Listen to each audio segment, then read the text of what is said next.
Jacked Up Review Show. It's a Jacked Up Review Show. Jacked Up Review Show.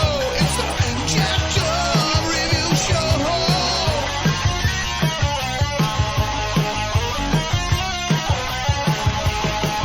Join us as we cover many an insane movie and numerous cult TV phenomenons. Are you ready to get jacked up? Are you with us? Then listen on. Listener discretion is advised. It's a Jacked Up Review Show. It's a Jacked Up Review Show. Jacked Up Review Show.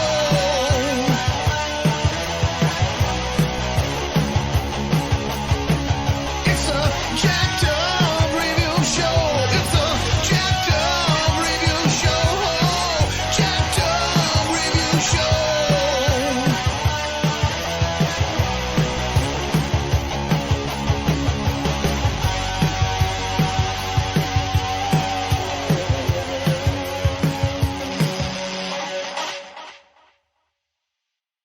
Herdy. We are back here once again, and this time we're discussing another TV favorite, and that is the form of the neo-western Longmire.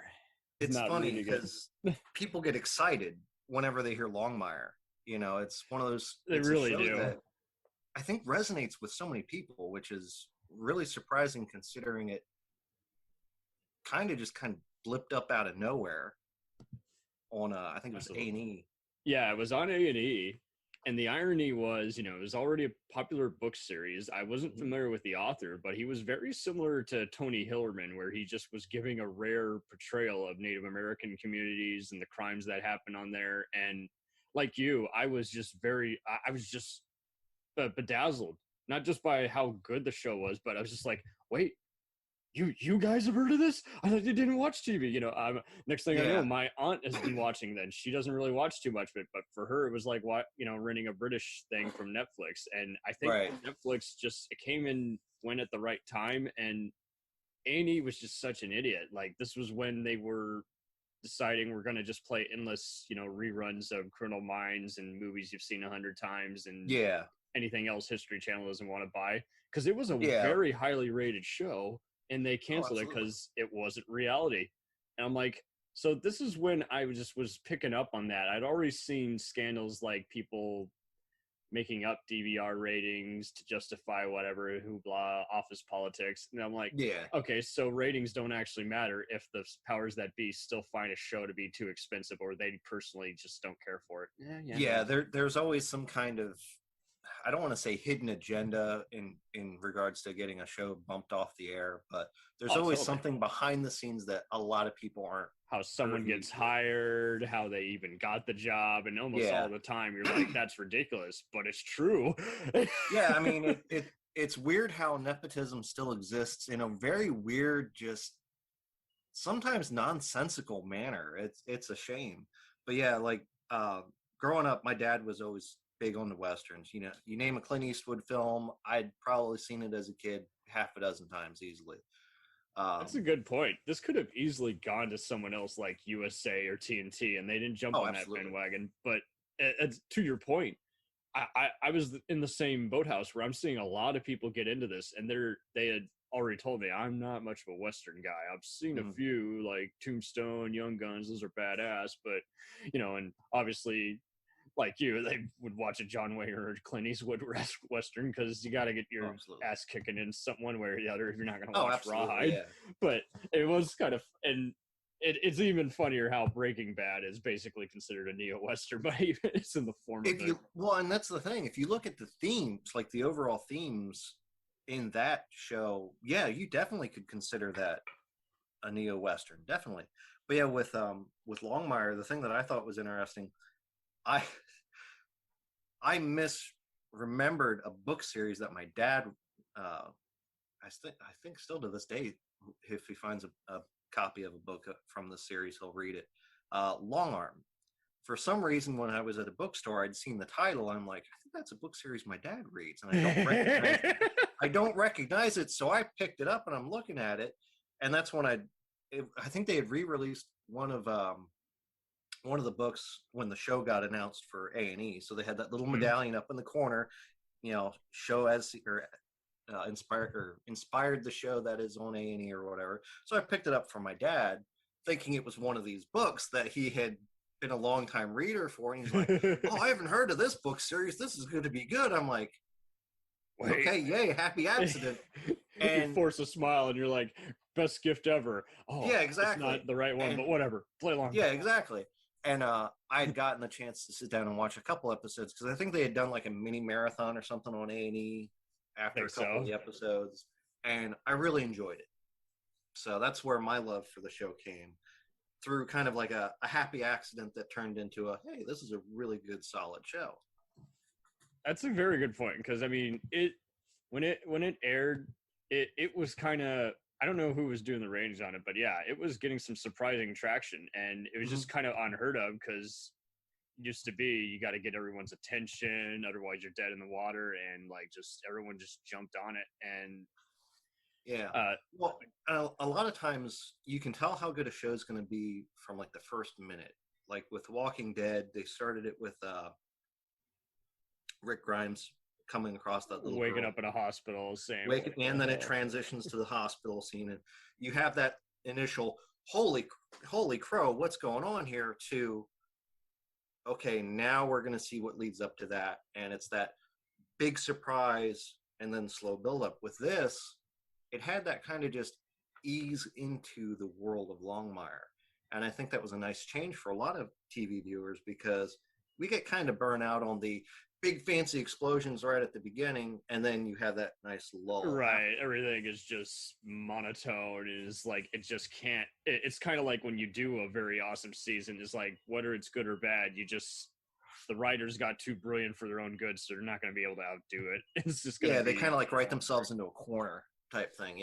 Unfortunately so. And so yeah, this was produced for Warner Brothers. A&E is co-owned by Disney, so, and so I'm just going to do a little bit of a back story on here. So, it was adapted by John Coveney and Hunt Baldwin. They had worked previously for producers Michael and Robin, and his business partner, Greer Shepard, I think is her name. Yeah, the Shepard Robin Company. That sounds right. And it was just interesting how, he had come from he had interned basically for Steven Bochco. He's just always been his production assistant or co-producer on his shows. And then eventually he's like, I feel comfortable enough to make my own, production company. So next thing you know, he produces a bunch of hit shows like the Closer franchise, Nip Tuck, and All Rise currently. But you might also know Rizzoli and Isles and the reboot of Dallas. So, he was coming and going. He was filming all his stuff in various areas like Georgia, and incredibly busy. Yeah. Oh yeah. And Shepard had, she didn't say, but you could kind of get a gist that she was just fed up with just how programming was done. She had been a vice president for ABC back in the day, but she decided, to form the production company with Robin. And much like many of these producers, they do a lot of, they'll direct a midpoint episode or a finale. It's like, they do a lot of supervising, and I think they're going to continue to be very successful for a while. But yeah, I mean, this just had so much star power. I was already kind of going to give it a chance because, I mean, people were forgetting, at this time, the modern day Westerns as well as period piece Westerns were becoming kind of a thing again. Like Deadwood had always been kind of a sleeper hit for HBO. Oh, absolutely, yeah. It caught on just much later with the awards and the DVD sales. But yeah, I was just like, at this point, we had A&E's historical Western, adventure, Hell on Wheels, and I was just watching Justified nonstop during college, in 2010. Yeah. And so when I think there's still episodes of Justified I've missed, because I gotta, I throw that on every now and then just to have, and it's wild. Westerns in general seem to come back in waves. Like it'll be popular for a couple years and then it'll ebb a little bit, and then it'll flow back up and become really popular again. Sometimes as long as the last time, sometimes not as much, but it's one of those genres that always kind of returns, in some way, it's shape, or on a form. wheel. Yeah. And it's not easy either, because basically, like you say, you don't know if it's because someone just isn't appealing to somebody, or again, just someone just is being told your idea is too similar to mine, and then of course that producer steals that idea after the pitch. Oh yeah, absolutely. And I mean, even in other genres, you have that. I know there was a kerfluffle, I think in the '90s, between Babylon 5 fans and Deep Space Nine fans. Even though no writer had exchanged ideas, Yeah, and it was pretty much, you could tell the creative teams behind. They're like, okay, how do we like mellow out our fans a little bit so that they stop, making our lives difficult. And it didn't help that they kept having to fire directors who didn't get their vision, so they ended up just sharing a bunch of the same casting crew. Yeah, so I mean, that's the thing with sci-fi. Eventually, there's going to be a lot of overlap. Just like in westerns, there's only so many stories that they can tell in that format, And sometimes they can come up with some very interesting takes on classic tales. Sometimes even the spoofs would make people want to check out a Buck Rogers or Star Trek type show when they saw something like Orville. Because it's like, okay, what's this poking fun at? Because I gotta see if it's as ridiculous as they're making it out to be, or if it's actually pretty good. Do you know Star Trek from actual watching one of them, or do you know it from Galaxy Quest? Exactly, yeah. Like a buddy of mine and I often say Galaxy Quest is one of the best Star Trek films out there, Totally. Yeah. And to be fair, this did have a lot of just geekdom. And it's just like, okay, you got Lou Diamond Phillips in a supporting role as Henry Standing Bear, a Cheyenne Indian who's the best friend of the main character.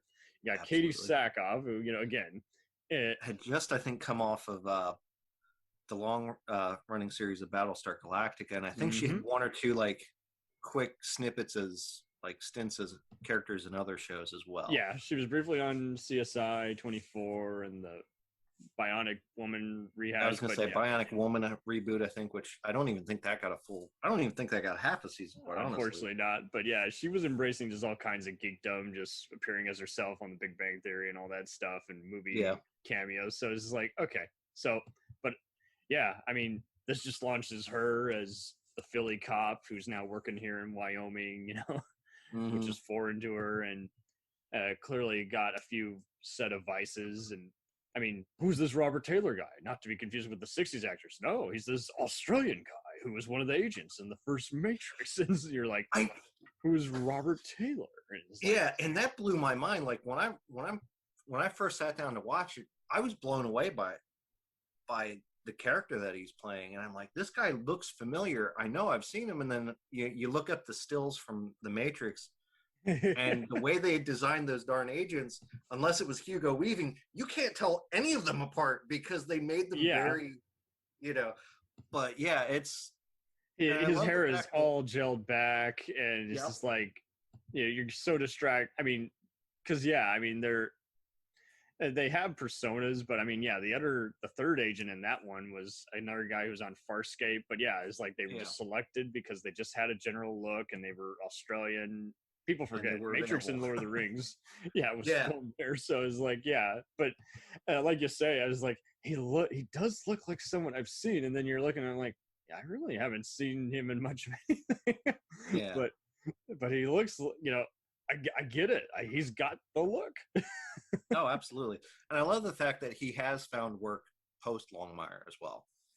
Totally. I was lighting up when I was at Kong Skull Island. He had like a 5-second role as a military guy giving a briefing. And I'm like, okay, he's going to keep getting some fun work now that he's got that hit show that's going to last, 6 seasons. And I know he was in, I think, the Meg. I think so, yeah. He had some other movies I had seen, like Ned Kelly and that crocodile terror film Rogue, but I hadn't. Again, I'm sorry, I didn't remember who he played. So exactly, yeah. Longmire was definitely his iconic role, I would think. I think so too, and that's fine too. Like all his movies, he does pick some very intriguing movies, and he has some interesting stuff.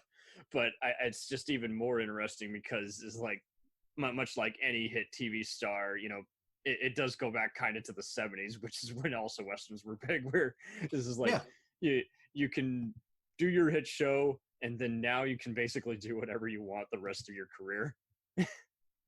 Definitely. Except you don't have, at this point, people forget is like now that the industry has changed, he doesn't have to wait on whether or not he got a pickup on when the rent's coming in, and money inflation has changed. So yeah, at this point, he's made enough money from that show that he can now basically just kind of even maybe go a few years without even doing some work. Oh, absolutely. And I actually follow him on Instagram, and he seems to enjoy whatever it exactly is he's up to. But so it just seems just like everybody's granddad who no one had. Yeah, it's like you can tell he likes to kick back and just enjoy his time wherever it may be. Oh, totally. And did you recognize any of these other like supporting actors? Like I had seen Cassidy Freeman in a bunch of other shows like Smallville, NCIS, New Orleans, and I'd seen her in a couple different things.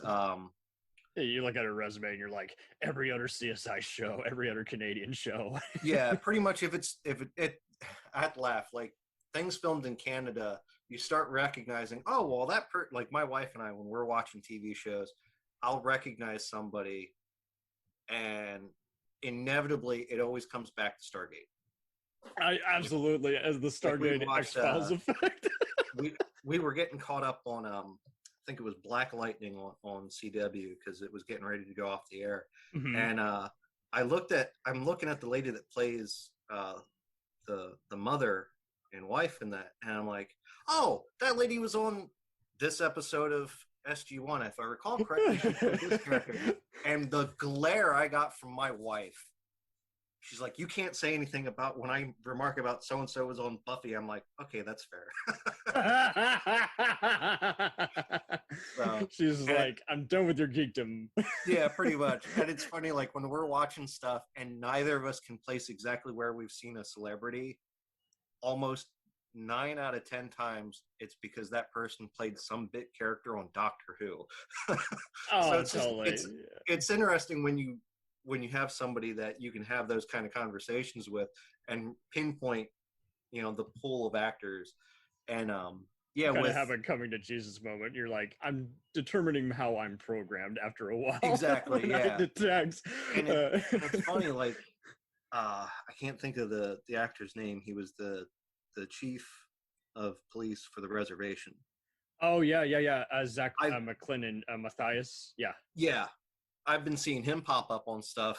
I believe he did even a the number of similar episodes on Westworld. He'd done a number of episodes. Nice. When he popped up, I'm like, oh, I know that guy. He's from Longmire. So it's nice that I'm now actually starting to enjoy my love for Longmire and tie people to that now. You're gonna love this. So he plays an Indian officer, Big. That's his name, on the FX show Reservation Dogs. Which is about indigenous people. Check that out. I've heard some great stuff. Like, it was just a surprise hit for them. So I think, if anything, this show is like both a breakthrough for Westerns and like Native American themed stories. Oh, absolutely. And I think what helped is with, not to get too heavy, but I think what helped with Longmire's success is it really showed in a very realistic way the dichotomy between, law enforcement that's not part of the reservation and reservation residents, be it, just the residents themselves or, their own police force. It was a very tenuous relationship where it's not to overstate it, but it's okay. Why should we trust you? Because the last time we trusted you, this is what we ended up with, That's so it's very interesting to see how that was portrayed in a way that wasn't necessarily like hitting you over the head with a 2x4, but if you didn't end up growing to see the respect that Longmire or Walt had with, the different Indians in the show, you didn't necessarily pay attention to the show then. You know what I mean? Like the wonderful line that he's got towards the end of the series when he's talking about geometry term, where it's two lines that swoop towards each other but never truly meet and end up ultimately just running almost perfect parallel. Wonderful, So. Oh, totally. And I mean, I had just lost my mentor, my grandmother. So, she had died of bone cancer. And, Oof. You open up with this, Walt, he's a widowed, sheriff. You got unusual deputies. And again, the star power, but they're not playing roles that are typically played. You got all these unknowns. And it kind of does look and feel even at times like something you might see on something like Homicide, The Shield, or even NYPD Blue. The camera's tracking around, but it's Definitely. You've again, it's voyeuristic. You're just like, I feel like I shouldn't be listening to this private conversation, and something's about to go down. It was definitely shot in a way where it wasn't like you're looking over the shoulder. There were a lot of times where it felt like you were literally in the room where this is happening in front of you. Oh yeah, you're like, this is illegal. I think I better leave. But I can't. Yeah, I'm like, I don't feel safe here. Oh man, and you got just again, unusual deputies. Again, aside, we've already talked about Vic, but I mean, you get the Ferg, Archie. Oh yeah, I love the Ferg. And he's just like everyone in a nutshell. Is like, regardless, he's small, he's got a belly, and he's got to learn how to be intimidating. And just continually, he's getting his ass kicked. He should technically arrest the guys for that, but he's just so humiliated, and he's just like, fuck it, I'm just gonna go home and say I didn't see him and lie to the sheriff. And just the sheer fact that the character, like you said, just kind of in a sense closes in on himself sometimes, where it's like tries to kind of make himself a smaller target for being the butt of jokes and things. He does kind of catch on to him after a while. He's like, I don't, and he's a very selfless man after a while, to where he's just like, nothing should happen to anybody. Me, I'm just gonna go home, eat some dinner and just drink some liquor and just go to sleep. Yeah. I got nowhere else to be, and that's just tough shit.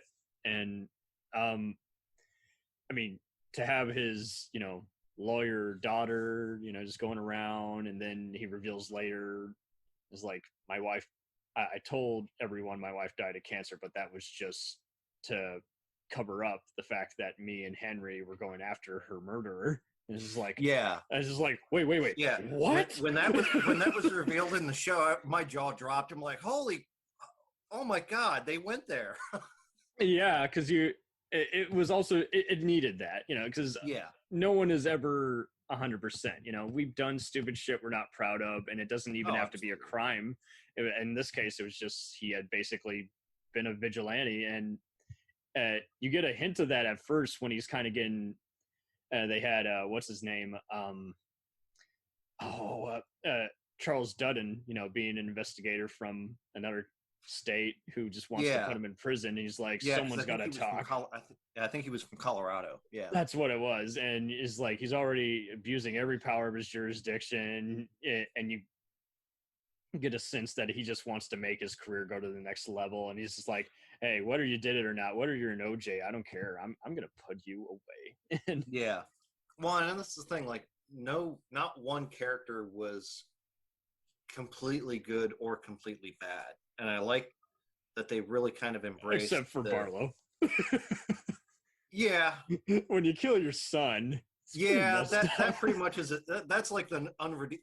And the fact that they had that actor be the one to portray that character. Yeah, Gerald McRaney, from Deadwood and Simon & Simon, he just was Major Dad. Major Dad of all things, Promised Land, and to just see him, go from this and other cult shows like Jericho, and he's once again in villain mode, and you're like, oh no, he's not going to do the unthinkable. And you could tell he was enjoying eating up every scene he was in.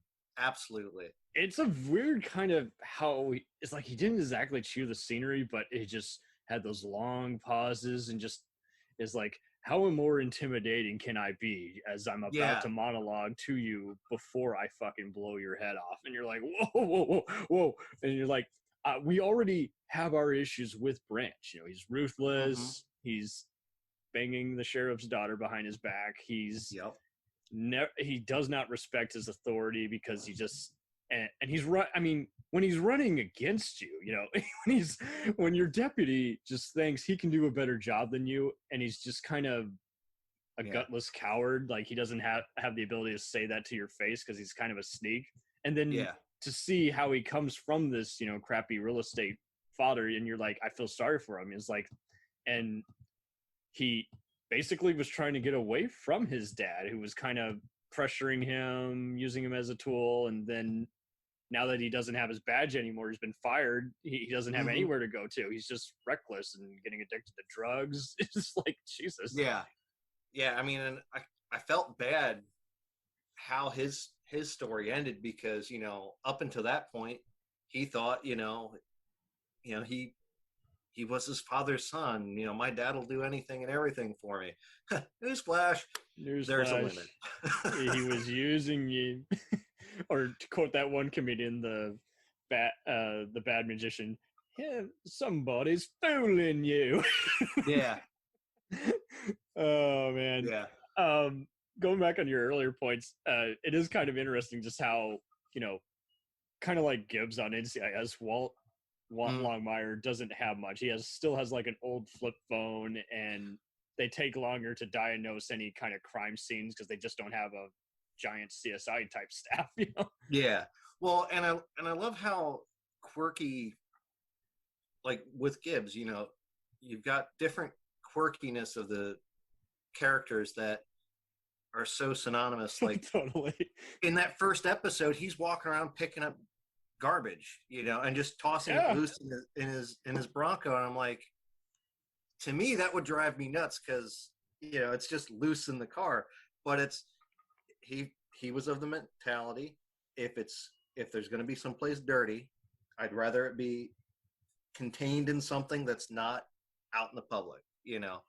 That's so true. And I love how that ended up kind of helping clear him in the episode with the alcohol, because you're like, I've been a Rainier man my entire life, you know.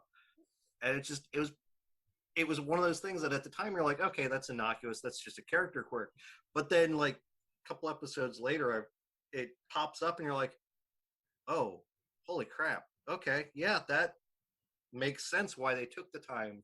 Doesn't he say in one... Pick up the trash, pick up the empty beer cans and things like that. You know, it's just wonderful. Anyone else would just be, taking the day off and not giving a shit. And it's like, okay, well, he's a very big Samaritan. And doesn't he say anytime when he's talking about dating and everything, he's like, I just learned to just look and listen. He basically says something like that. And it's like, so that's why he's patient with everybody. But it's like, if it were a Gibbs, he would be like, are you done? Let's go. You know, after someone's giving a speech, he's just like, well, I agree, partner. Let's go. Yeah, absolutely. Yeah. But it's like he is cleaning up highways. He's doing all this other good stuff. He even helps out at Henry's the Red Pony Bar at times. And he ends up being a bus boy from time to time just to help his buddy out. You know, which just solidifies more of the type of person he is. Mm-hmm. You know, he doesn't want to see anybody kind of fall behind if he can help it.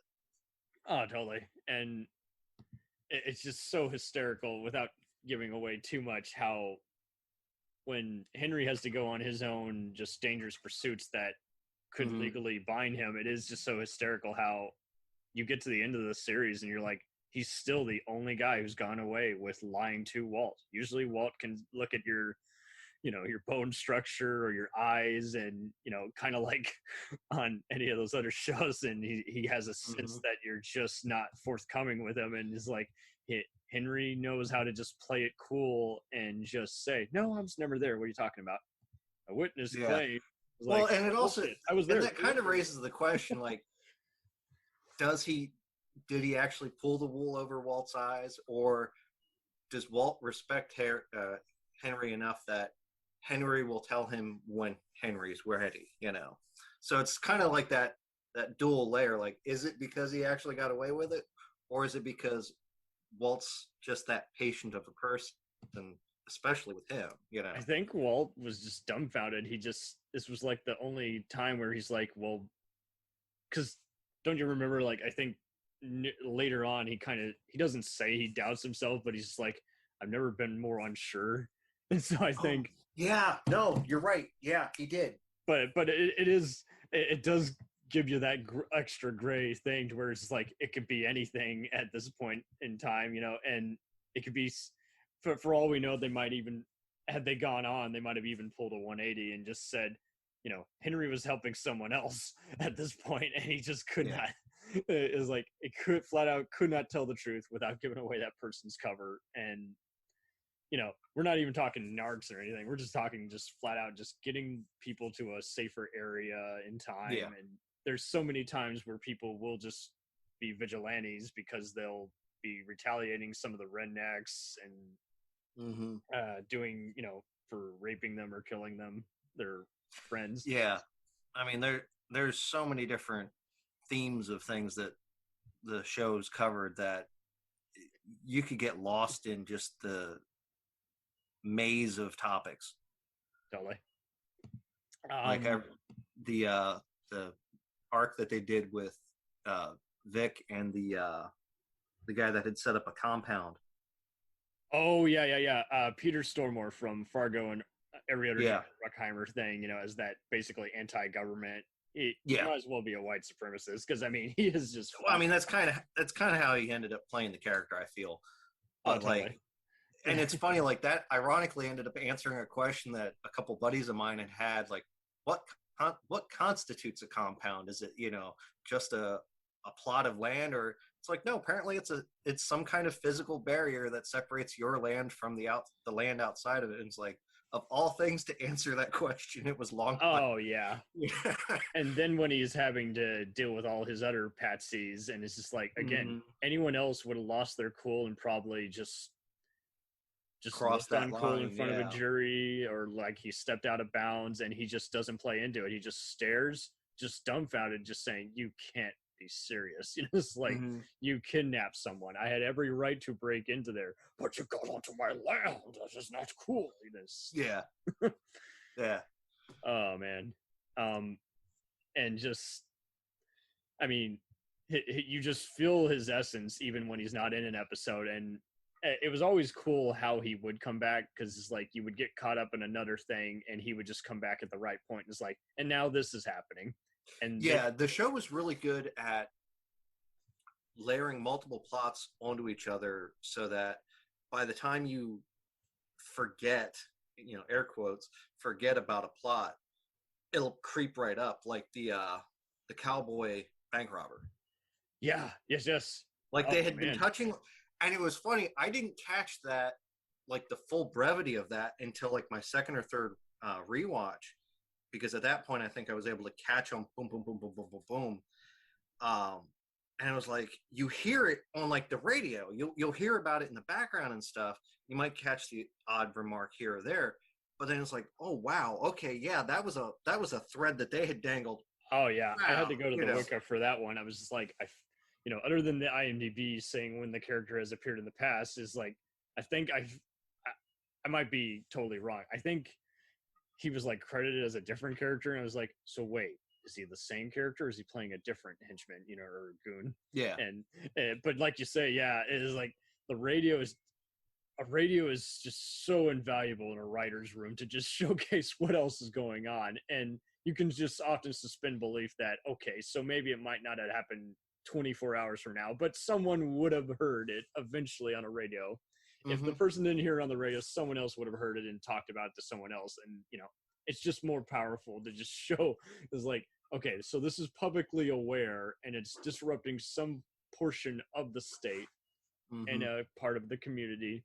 And this is just going to keep growing. And I do kind of like that, because it does kind of take a cool Dog Day Afternoon kind of, just an uncanny kind of robbery. That is like, because so many other shows will just kind of go batshit just for the hell of it. And this Oh, one yeah. was just kind of like, okay, I could actually kind of see something outrageous like this kind of make the 6 o'clock news, and we would never Yeah. know about it except, again, the guy who brought him in, the sheriff. Yeah. Well, and the thing that I think helps is the setting. I mean, if you'd taken these plot lines and dropped them in like a major metropolitan area, they just wouldn't quite mesh. Like a bank robbery in like Los Angeles or New York, that's probably more common. Whereas, Absaroka County, the population density is not as large as, these major cities. So it kind of helps play into, okay, something like that would be relevant enough to throw on the news or have a radio commentator commenting on it or what have you. So it's like, this was the perfect storm of layering story-wise. Yes. And I loved it. Oh man, and it really does it does make the community feel alive, because when they started out, you weren't really seeing much of it except just the elderly gal at the front desk. You were mainly just seeing the Native American reservations, and it's like, okay, well, now you got to expand your world. And they by like the 3rd episode, they went to town. They were not. Oh, absolutely. I'd say, yeah, 3rd, 4th episode that, any other show would have had an unrelated just filler thing after they get it going. It's like, no, we're not going to have a unrelated crime. We're going to actually have more of a unusual investigation into the guys who are like the main that comprise the whole thing. I liked how Walt had a old flame played by Ali Walker, and here she is with her Santa Barbara and Profiler co-star A. Martinez as Jacob Nighthorse. Yeah. And I have had the honor of working with Mr. Martinez on Oh, nice. He was guest starring for like 2 episodes as like a crooked sheriff on Queen of the South. Oh, okay, cool. I could care less about the show, but he was just so nice to this one guy who, so long story short, it was a busy restaurant scene and everything, just quick day of filming and everything, scenario and all, and most of what you see makes it into the cut. And they got this random extra to play a kid who he basically bullies. And, it was already kind of a non-union kind of set, and everybody's just kind of, so the, A-list actors are way more forthcoming and actually interacting with the extras more so than like, say, maybe a Georgia or California set might be. But it was interesting to see him kind of just mentors, like while everyone's setting up and everything, he's talking to this extra and he's saying, hey, how about we stage it this way and that, and I can give you that intimidating face and that'll be your cue to run here and that. And it's like, what a cool guy. You're actually just tutoring this man, this young kid. And yeah, he often, seems the type that he would try to mentor folks on set if given the opportunity, just from like the little things you catch here and there that he posts online. He's really interesting individual. I'm glad you had the opportunity to meet him. That's cool. Oh yeah, everybody, and it's just sneaking in all these jokes in between the advice. It is like, and all the stories I've seen in some of these same Facebook groups we're a part of, and it is like it seems like he's just a natural, just joking storyteller. Is like it that I'm sure you could have him over for a campfire and he would keep you up probably till 3 a.m. You'd be the best night of your life. Very cool. Very cool. But like you say, I mean, it's so wild how we were talking about the characters who are just hard to pin down. Nighthorse, Martinez's character, he's just like, they start just showing even more layers to it. It's like, no, I'm not a thug. I own dangerous casinos, and I got the intimidation factor because there's always someone cheating in a casino. And he was one of those characters that they could have easily just went the stereotypical sleazoid Scarface you got type. nothing on me. But like they showed, like, and I love the relationships he has with the different characters. It's not uniform, he has the same relationship with every single character. He has almost kind of like he views Walt's daughter as almost surrogate daughter-esque at some points. That was a great portion, because at first, just absolutely. like anybody, if we were Walt, we'd be like, you are using my daughter to get to me. She's telling you all my secrets. Yep. Casual conversation. She's like, no, I'm being more of a father to her than you ever were. And he's just like, oh, you know what? I'm so not having, I should arrest you on that comment alone. Exactly. Yeah. I mean, and it's like, and some of those relationships, you know, you can see the evolution of, you know, quote unquote mutual hate for each other, but you see it kind of grow to, okay, I don't like you, but I respect you now. You know? Totally. And absolutely. It's just so wild how he gets caught up in Browning, played by another Battlestar recruit, Colin Keith Rennie's thing. And once again, the real estate guy is Joe McRaney's Barlow is like, he keeps saying to the Connollys, is like, I'm just doing business with you, white man, because you got great, you know, income coming my way. You know, I don't like you even remotely. I know you guys are scum of the earth, but I'm going to keep using you, you know, because you're helping build my land. And he does kind of shoot himself in the side. He should have never allied himself with Malachi, the crooked Native American cop who gets put on bail. But you can understand why, because Malachi basically, he has a bunch of cronies who, you know, do a lot of illegal stuff as like bodyguards and bouncers at clubs. And when you just realize how you just grow to, I mean, Graham Greene, you know, here's another Native American actor who has been around just in everything. I was going to say, I think he's had a toe in just about everything. Dances with Wolves, Die Hard Free, and even most recently Wind River. And you're just like, whenever you see him, you know he means business. He's like, Thunderheart is a historical Western that I think many people who like this will definitely like. But yeah, I mean, I was just so impressed by how he played Malachi, because he has no shame at all in what he's doing. Oh yeah, the Malachi character was like, he was the, I don't want to say Jabba the Hutt of the series. He was like that caliber. Awesome. He was that caliber of gangster. You know, he kind of got a Alonzo from Training Day by Denzel Washington. Yeah, I could see that. Yeah, definitely. But it was like, he's one of those people that if you know you crossed him, it's a matter of time. It's not a matter of if, it's a matter of when. You'll never see it coming. He's got just too many men out there, and it's very awesome because it also plays into Henry's suspicions of a few people who are folklore, and it helps Henry become kind of a legend when he's doing his own kind of vigilante kind of thing against him. And Henry is not a dumb person, and he's not even just blinded by anger. He just knows that he basically has to bend a few rules, as opposed to, you know, going all Punisher or Batman, where he's going to become a contrarian. And I mean, he says it himself, I don't speak in contractions, you know? Yeah, well, and that's the thing.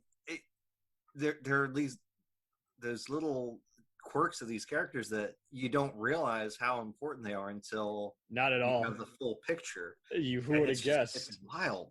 Absolutely wild.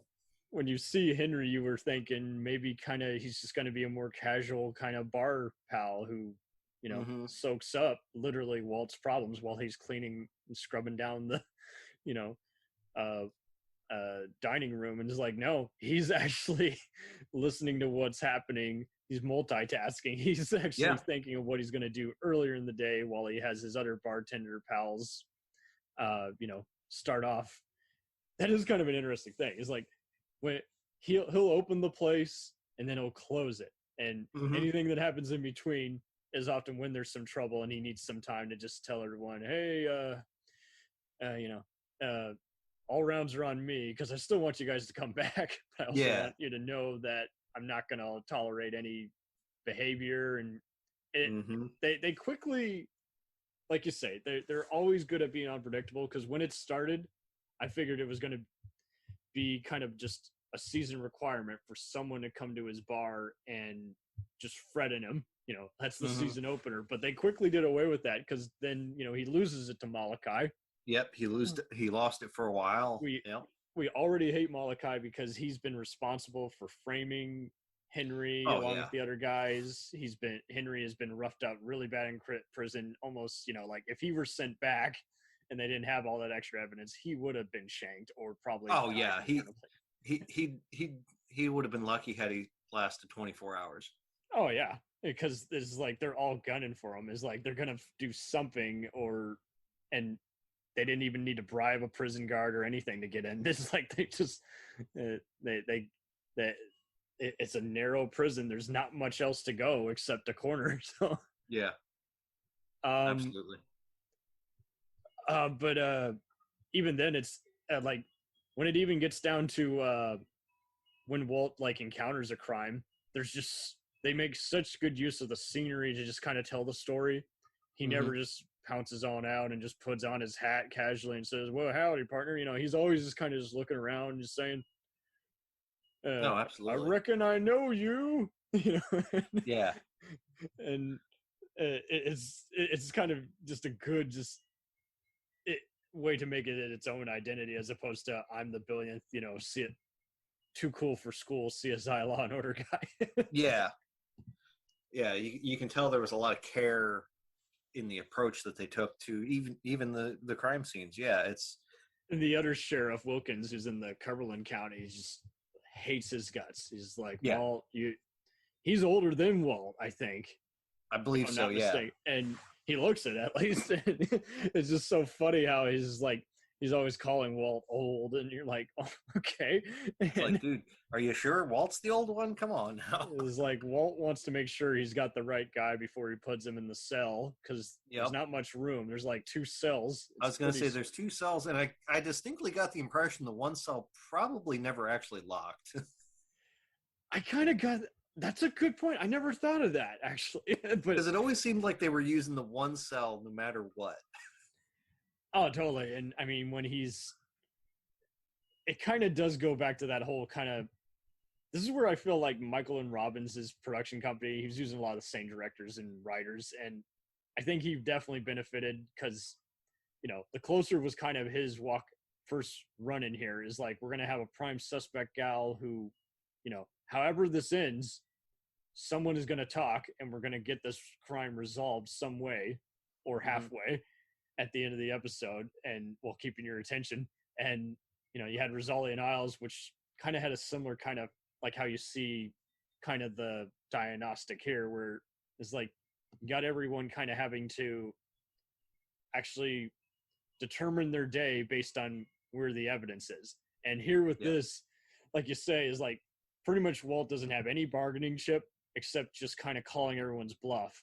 And half the time, basically, he would have to trick them that they're under arrest, and he'd just say, well, okay, so this is as gray as I get. I might doctor the paperwork, but at least I got the serial killer off the street, as opposed to being like any of these other good old boys who might have just rounded someone up, but not really had a proper warrant, or just arrested them just because they're the only guy at the scene. I actually do want to make sure I got the right guy, and he's not going to kill someone I know or love or hear about the next day. And it's interesting seeing how they portray the media on this part of the town too, because basically like when he's making the news, he's just casual and he's just too boring for their taste. And then it's not until, again, when he's taken down Gilbert, the anti-government guy, that he's becoming a sensation. They're asking him all the loaded questions. He's like, why are you asking about this guy? Why are you giving him attention?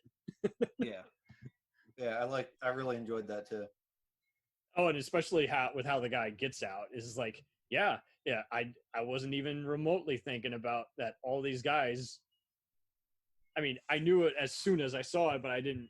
Who would have thought that this flash mob was just his way of escaping? Yeah, his cover. Yeah, we just thought it was just crazy supporters, and they're masking their heads so they won't be arrested or found out on the 6 o'clock news. Is like, no, they're all here so that he will break out in 5 days when this trial goes on over more longer than it actually should. Yeah. Oh, definitely. It's the ingeniousness of how they execute things. And so my memory is failing me. I can't remember if he was about to win or if he lost. And it didn't matter either way. He was going to escape. But it seemed for a while his lawyer was just asking just so much, just, loaded questions and pretty much destroying him on the sand. And Yeah, I think they were really trying to set it up where it looked like he was gonna very likely win in spite of, so that's the soon to be- irony there, is like he's going for the proper channels, but at the end of the Yeah. day, he doesn't even want to pay his lawyer, and he's going to break and I out think anyway. that's ultimately what it boils down to. This is a guy who trusts no one. Do we really think he's going to trust his lawyer, even though it looks like he might win? Probably not. That's a good point. And I mean, if you're ruthless, you're ruthless. You'll play out whatever you got to do. And he definitely wanted his 5 minutes of fame because Oh, absolutely. Because I mean, it just adds to his Charles weird Manson sense of manner. He's got Yeah. all these guys who are just. I like how it's not even necessarily gun nuts. It's just like kind of backwoods kind of people who are just. Yeah, I mean, I definitely Demented. watching that whole arc. It definitely got like I don't want to necessarily say, and I would hate to lump these folks into that category, but the personality types that like fall too deep into the whole prepper category or doomsday enthusiasts. Yeah, it and wasn't things like even that. a hickish kind of stereotype. It was just more people who, basically, without even saying it, these are the kind of people who just listen to Alex Jones all day. It's just Yeah. Oh, yeah, definitely. definitely. And I'm sure there's got to be a bunch. They don't detail too many of them, but it's like, yeah, I definitely would not be surprised if some of them were incels or just mass murderers. Yeah, just there's waiting for definitely the there right would definitely time. be in the Venn diagram of certain different demographics that I'm sure we're all kind of familiar with over the last Oh, it's just couple been years. a very tragic last few years because we're just You seeing know, how, it would that Venn diagram would be very circular. yeah, is like when it gets down to where it's not even I agree or disagree, and it's more just people are just about to explode and just take out their anger on you and break the Mhm. law, is like that's when you just feel very unsure about even going to the grocery store. Like there's some Yeah. crazies like that out there, Yeah, definitely. regardless of whether, and because of how our laws are written, it's not like Minority Report where you can sense who is about to commit a crime and stop it. This is like Yeah. when it happens, it happens. And you don't know who you can just actually turn back and just say, no, don't go along with this bullshit versus, okay, well, it was a long time coming and now they finally acted on it despite plenty of clear warning. Yeah. And it does kind of it does a good job of also just showing that, again, Walt is always going to have his hands full, and it's just a shame that it had to be this personal, and he has to play it on the low again because he's just afraid of anyone again becoming a target.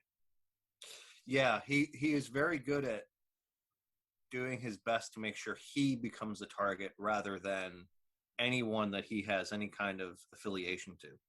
Oh, totally. And it's just very interesting seeing how Gilbert's other just cronies are harassing Vic continually, even kicks her ass while she's, getting over her previous injuries sustained from them. Yeah. Because who Absolutely. doesn't like to fish in this community? Yeah. And she's had some ups and downs with her husband and her. I did dig how Lee Turgeson of Oz fame was playing one of Vic's ex-flames. And you're like, Yeah. you didn't know that he was a Philly cop. You just knew he was a stalker and he's a crazy guy. And you're like, oh, well, he's both. And Yeah. he's Walt's most uncommon friend, even though he's already technically, I think, doesn't Walt have to keep the fact that he helped him secret because he would technically go against his jurisdiction or some shit? I think so. Yeah, I think there was some questionable decisions there, but yeah, it's Oh man, like I said, it's wild how many layers the show has, the characters. It's definitely one of those shows that if you only watch it once, you're not doing yourself any favors or the show. It's No. one of those you got to watch a couple times. Oh, totally. And Like I'd actually gotten my dad into the show because of an oops. nice. Did you recognize another Westworld native, Julia Jones, as the Native American Gabriella, who has to come forward with the fact that she was raped and abused by? Yes, I was going to say I knew there was a couple other actors from Westworld, So, or who would end up going on to being in Westworld. But yeah, totally. it's one of those things. It's a show that I'm glad to see everyone involved has been doing things beyond just Longmire. You know, like the Ferg. Yeah, he's been in a couple I different light shows. up whenever I see him play a deputy and in something else, and Yeah. I think he's done a few conventions from what I recall. Yeah, well, I know I think darn near all of them had been doing Longmire days, which I think still is something that goes on. Oh, nice. Although now, you know, the world that, you know, the state of the world right now with. Hey, we might get a 7th season. Hey, I would love. I mean, with the way they ended the series, they could easily not necessarily do another season, but They wrapped it up. But I mean, what was that phone call? Yeah, like I would love. Like I remember I was talking with somebody from Longmire Posse on Instagram, and I said I don't necessarily know if we need a 7th season, but I know we need the further adventures of Longmire. Be it heck, take a page out of the Psych playbook. They just did their 3rd Psych the movie. It was so great. I just saw it last night. Oh, yeah, my wife and I are going to be watching it over Thanksgiving break. You are going to have that music stuck in your head for days to where I you're going to bet. wish. Like I love that show, but like they could easily take a page out of their book. Once every year, once every couple of years, do a Longmire movie where, you know, get as many of the characters or the actors together as they can, and, you know, just do a, you know, have Walt looking for what he was looking for at the end of the series, or figuring out what that phone call was about, or, you know, it's just they could easily pull a Deadwood. Yeah. Still waiting on that Rome movie, by the way, too, HBO. Yeah, Rome was a good series. But man, yeah, like with Psych, I laugh. My wife hated Psych for about a year. Your wife no one can get enough of it. Well, she hated it for a year because when the Psych movie came out, her and I were at a convention, and I'm like, well, hey, I'm going to stay up. I'm going to watch this movie. Is that okay? Yeah, no problem. I'll just pass out, whatever. So I'm sitting there watching the movie, and they had the little drummer boy come on. She shot up out of bed, and she's like, are you effing kidding me? Because she does those goofy, like, Whamageddon little drummer boy, you know, music games where you try to avoid it. And it destroyed her odds of surviving the holiday season without listening to that song. And I'm sitting there like, go the heck back to bed. Nobody cares about your silly game, you know? And so after about a year of listening to her still griping, dwelling on this, it wasn't really that bad. It was just every now and then, like if she was in like a really heated, angry tirade, and she'd be like, and I still hate Psych because of the little drummer boy. Oh my God. And it was all in jest, because I could always tell, like, if she was really mad or not really mad. Like, if she wasn't really mad, she'd throw that in as kind of like an audible cue that she's just frustrated. But if she didn't bring it up, you know, bring home flowers, you know, make her a nice dinner or whatever. But I finally got her to sit down and watch it, and she loved it. And she's watched some Longmire with me.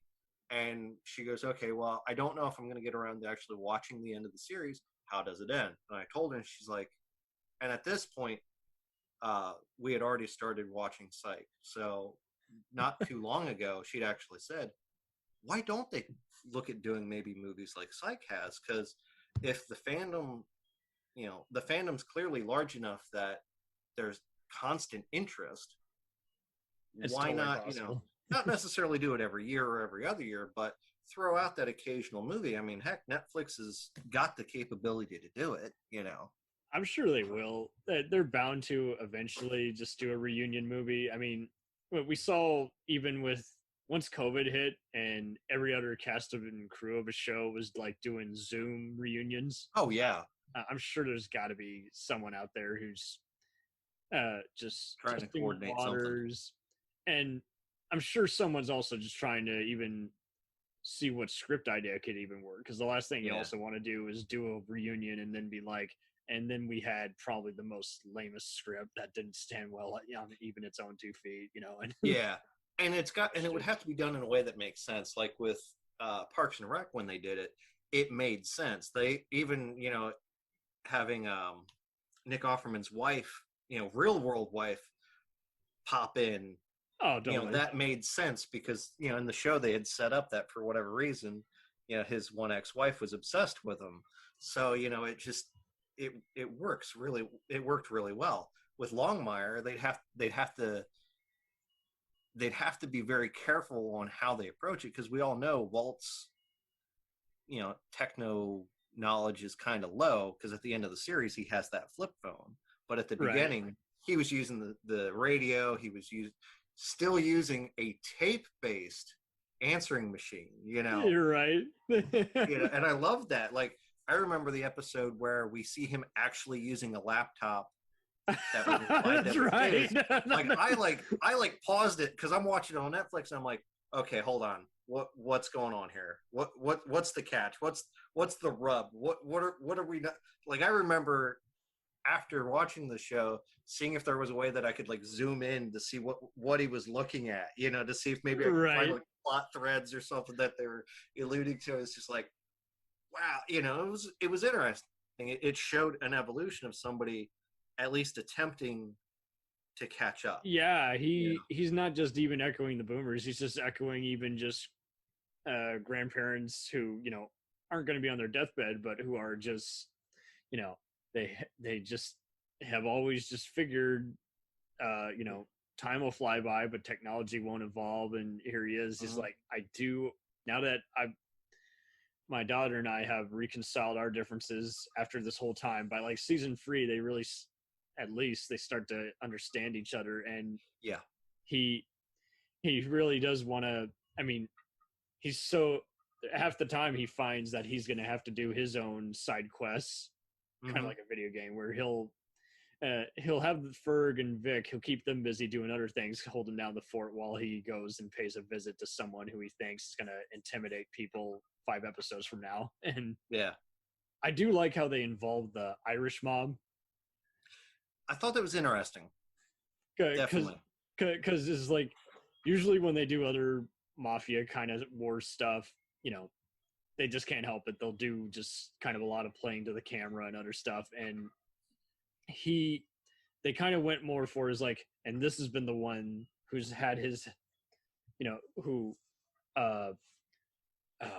Nighthorse has been looking over his shoulder for trouble times. And you see these guys and you think at first, okay, they're just intimidating, you know, barflies who are, and you'll be on your way now. And it's like, no, that's a clue that they're going to actually come back next season and be responsible for some other murders. And to reveal that there's a crooked FBI guy, that was good casting on Raphael Sbarge. You know, you guys might know him from various voiceovers and video games, but anyone who's seen Independence Day or Risky Business, you might also know him as also a trader on Star Trek Voyager. So there you go. But I found that interesting, because like, okay, so that makes better sense, because they would get word that, okay, these guys are wanted by the FBI.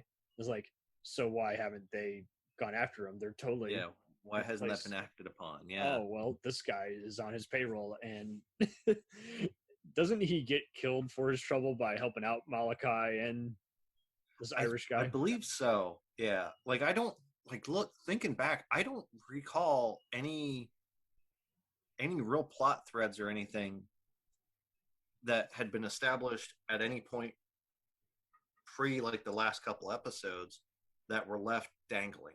Like, I believe they had gone back and tied up everything very, very well. Man.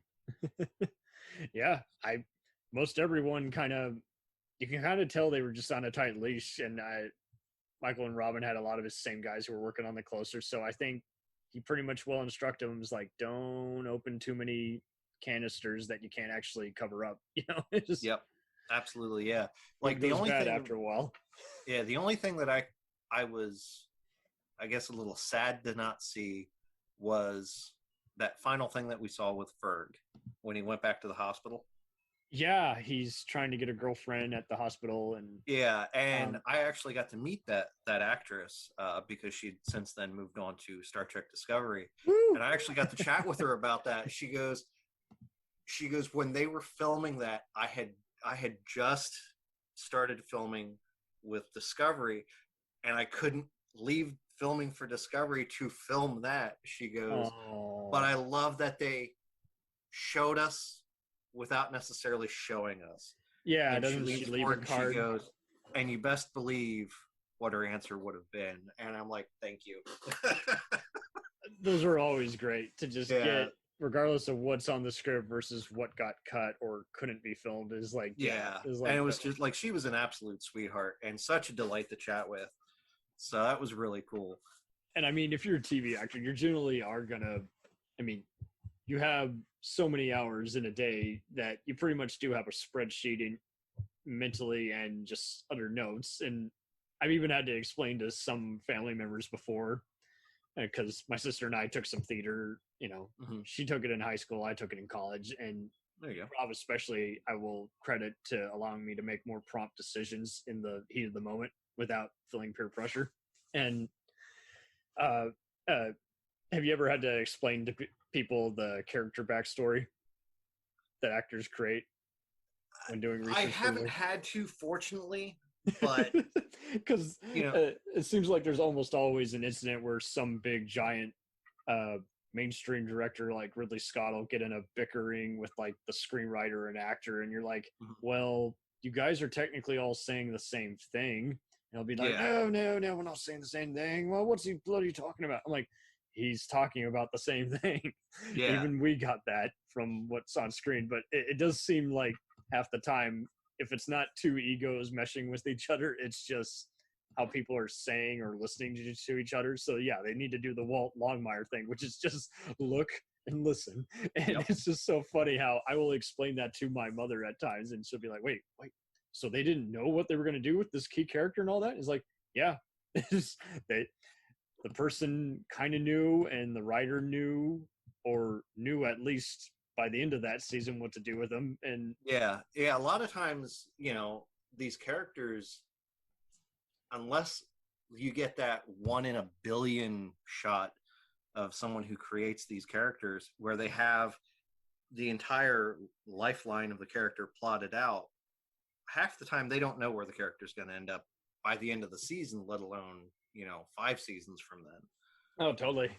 And sometimes you can tell when it's a habitual problem with some characters on TV shows, because like their character path arc always looks like it's all over the map, but then some, it's like, okay, the character's got a high point in their life, okay, here's where it's going to drop, okay, and this is them rebuilding or recovering or what have you.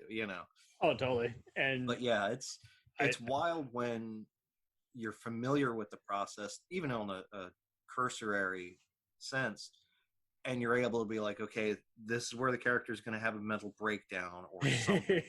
somewhere, however we end it, we gotta get into this. And that is a good Yeah. point, because there's plenty of And time. a lot of times, if you're paying attention to the time of year, you can also pinpoint, okay, this is when the proverbial shoe's going to drop.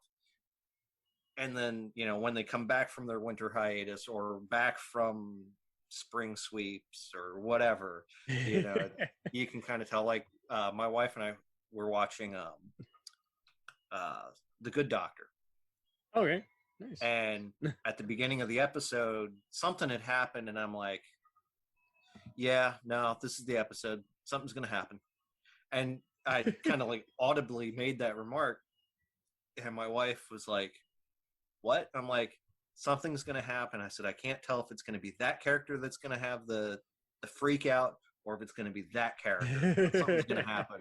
And sure enough, I was right, and it's one of those things. And it's not saying, that a show's become predictable or whatever, but It's just you've the grown habit. you've grown to recognize this is going to be an episode that you're going to want to pay attention to. You have the benefit of because the there's doubt. going to be fallout, or there's going to be ripples into the next episode or next couple episodes, as it were. Totally. Oh man.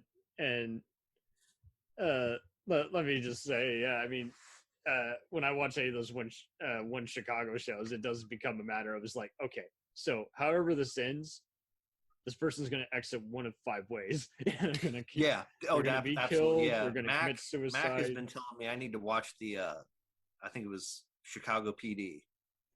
I think you would dig that. And Fire Meds kind of a like it or hate it, but Yeah. they always have great crossovers, and you actually feel like they're all part of each other's worlds, because they're not like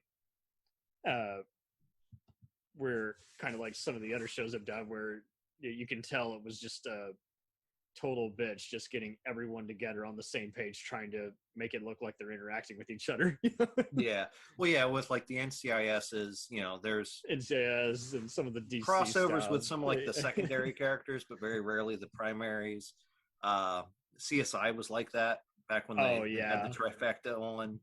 And the style was never the same, so it just never seemed like everyone Never was on quite the same meshed. page. Yeah, like I think the two that were probably closest in tone might have been the original CSI and CSI New York, I think. You're thinking of well, actually no, I think it was Miami that crossed over with New York. Well, yeah, because it went from CSI to Miami and then New York. But I think you're talking about style. Lawrence Fishburne when he was there with them. Yeah, he did do a crossover there too. Yeah. They seemed like they were cool cats, old school guys who were on the same page, and the other guys, like you say, is like, this is how we're gonna stage the scene. This is how we're gonna end the scene. And because we're on my show, I get the last word, even though technically the other guy is always the one who gets the last word. Yeah. Egos, man. Sometimes it's wild, and sometimes, like you said, you could sort of see that play out on screen, not necessarily just behind screen. It's like, oh, there's a little bit of an extra tone there to the way that guy delivered that line. I wonder what that's about, Right. So. Where's this going? I mean, I looked at how the closer progressed and into its major crimes continuation. Is like they pretty much had it all figured out from the get-go, and they knew how they were going to write for the actors on like some shows where they're just not sure until it gets picked up. And I think because this was just in the can, just ready to go, I think I don't know how much of the books they read versus. Yeah, I'm not certain how much from the books made it into the shows. I know there's extended director's cuts of select season 3 episodes on the DVD, so that's kind of cool. But it is kind of interesting how it only gets a TVMA rating just because there's a briefly intense sex scene in the finale. And I'm like, this is not a TVMA show. I didn't see anything. This is TV14. Yeah, like I have to laugh. I've seen more TNA in the brief, sex scenes in video games that show next to nothing. That was a make-out session. Come on. I've seen more graphic stuff in movies where there's just a lot of cleavage. I mean, come on. This is not something I could not show a teen in some fashion, like other shows where you're like, ooh, boy, I really don't want them to hear that until midway through high school. Yeah, absolutely, yeah. And just seeing how the whole thing came to a fold, is just seeing everybody's journey. I can honestly say I can't say any of it's ever the same in any season where I can't tell it apart. Like I'm not saying that's necessarily always a bad thing with some shows, because our memory is all different and we remember stuff differently. But some shows, basically, because a lot of times it's like what in that episode like caught your attention the most, and like you said, that's different for different people. And I mean, even when they do a standalone crime, it still kind of foreshadows a lot of bigger issues. Like they deal with a lot of coal miners who are misbehaving, and they had like a few separate episodes like that. Yeah, there was a couple with the coal miners. I know there was, I think, a small arc with the oil company, the oil. Yeah, and that pretty much. So when you see all this other stuff, you're not surprised that there's similar kind of scum who are just off-duty workers, got hammered and decided to take out their rage on someone who they hated. And it's I like how they use those to, like with the oil company, because I believe Vic's husband was like I don't necessarily think he was like a VP, but he was like some sort of high muckety muck. Yeah, So he they were never able had to kinda, time like, for her, but she yeah, had the financial well-being because of his association with that, and as a result, he eventually got involved with shady types, at the top. Yep. And like you say, I mean, this gets us all in the mood by seeing a bit of this expo, so we're not surprised when we see more of it. And hmm like you say, other shows kind of like to, if not jump the shark, kind of just jump into it too quickly and yeah, end abruptly, and you're like, whoa, I didn't even have time to process that. I still don't understand what's going on. yeah. Well, yeah, and that's the thing. The show, progressed and played out in a very, I think, meaningful and fulfilling way. Yeah, Vic just was able to confess, is like, I love Walt and know how to be an independent gal. And his daughter, learns how to, she had an opportunity of her life and then just realized, the unlikely, boss who hmm she just can't work for because he's just cutting a few barriers she's not comfortable with, and Yep. who becomes an unlikely ally for her. Is like, that was just a wake up call to her, saying you got to actually do a job that you love and you got to make time for it. And it was cool seeing how she's just like, okay, I've been hard headed at times, and Yeah. Oh, and that's the thing. Like at that point, you're seeing her like, yeah, I'm definitely my dad's kid. Absolutely. What else would I be? I am a Longmire. And I mean, Ferg, I can kind of see him. Do you think he'll run to be a sheriff at some point, or will he just give it up and just go be with his new love interest? I don't know if I could. I don't know if I'd see him running per se. I could see him being well, if no one else is going to do it, I'll do it. That makes better sense. Type approach, He'll serve as a deputy. I mean, even that other deputy that they brought in post Branch, I think his name was Barry, or that might be the actor. Oh yeah, that's right. The guy who everyone was like, why would you pick him? He's a wimpy. I'm like, but he's human. Yeah. Yeah. It was just so funny how all the other guys who were trying to be deputies were ones who were doing crimes. That was such a fun. Yeah, arc. that whole thing kind of gave me a weird vibe from House when he had all those little medical students and whatnot trying to be his new team. I'm like, what the heck? And then it's like, okay, I can see why Walt's doing this, but it was just like that. I don't want to say sticker shock, but that initial shock of, wait, what? When they introduce her, you're like, he's not leaving the show, is he? And it's like, no, they're just doing they're introducing a new storyline and they're using shock value to get your attention. But and I just thought that was really, really, really clever with the way in hindsight, it was clever. In the moment, it was kind of like, wait a minute. One of them, I recall, ends up dead, I think, after threatening a lawsuit against the new deputy. And then wasn't one of them also involved with Night Horse or Malachi? Yeah, well, I think one was a plant by Malachi. That's what I was going to say. Yeah, to get a man on the inside, so to speak. And I think one had died. The one was a mole, and I believe they had tried to pin it on the new guy. Yeah, exactly. And because he had already intimidated that same guy, he was threatening all kinds of stuff. He's like, I'm not sure if I should tell Walt, if that would implicate him or make me an alibi. No, that totally makes sense. I can see him being a sheriff and just kind of doing a lot of the same kind of stuff. It seemed like Night Horse with Ferg's own little style, Oh, totally. It seemed like Malachi, we know, got hunted down kind of like by a lot of his cronies. So I think you could say if there's that would actually be a cool reunion movie if Walt basically gets word that there might be an assassination in town tonight, that there's someone from out of town. I could see something like that. That would be a cool. They'd pull kind of like they did with other shows, where someone gets word of some impending disaster and just says, well, I'm already back in town, so I'm gonna lay low and I'm gonna stick around here for a bit and see what happens. Yeah, see if I can lend a hand somewhere. Yeah, who knows? Yeah. If I scare the guy off just by him seeing me, that's good enough for me. Absolutely, yeah. Yeah, like speaking of shows that are doing kind of like reunion-esque things, the CSI Vegas, I think they're doing a really good job at kind of revisiting the old cast, but introducing, new takes on things. And that's been a kind of like a breath of fresh air for that type of thing.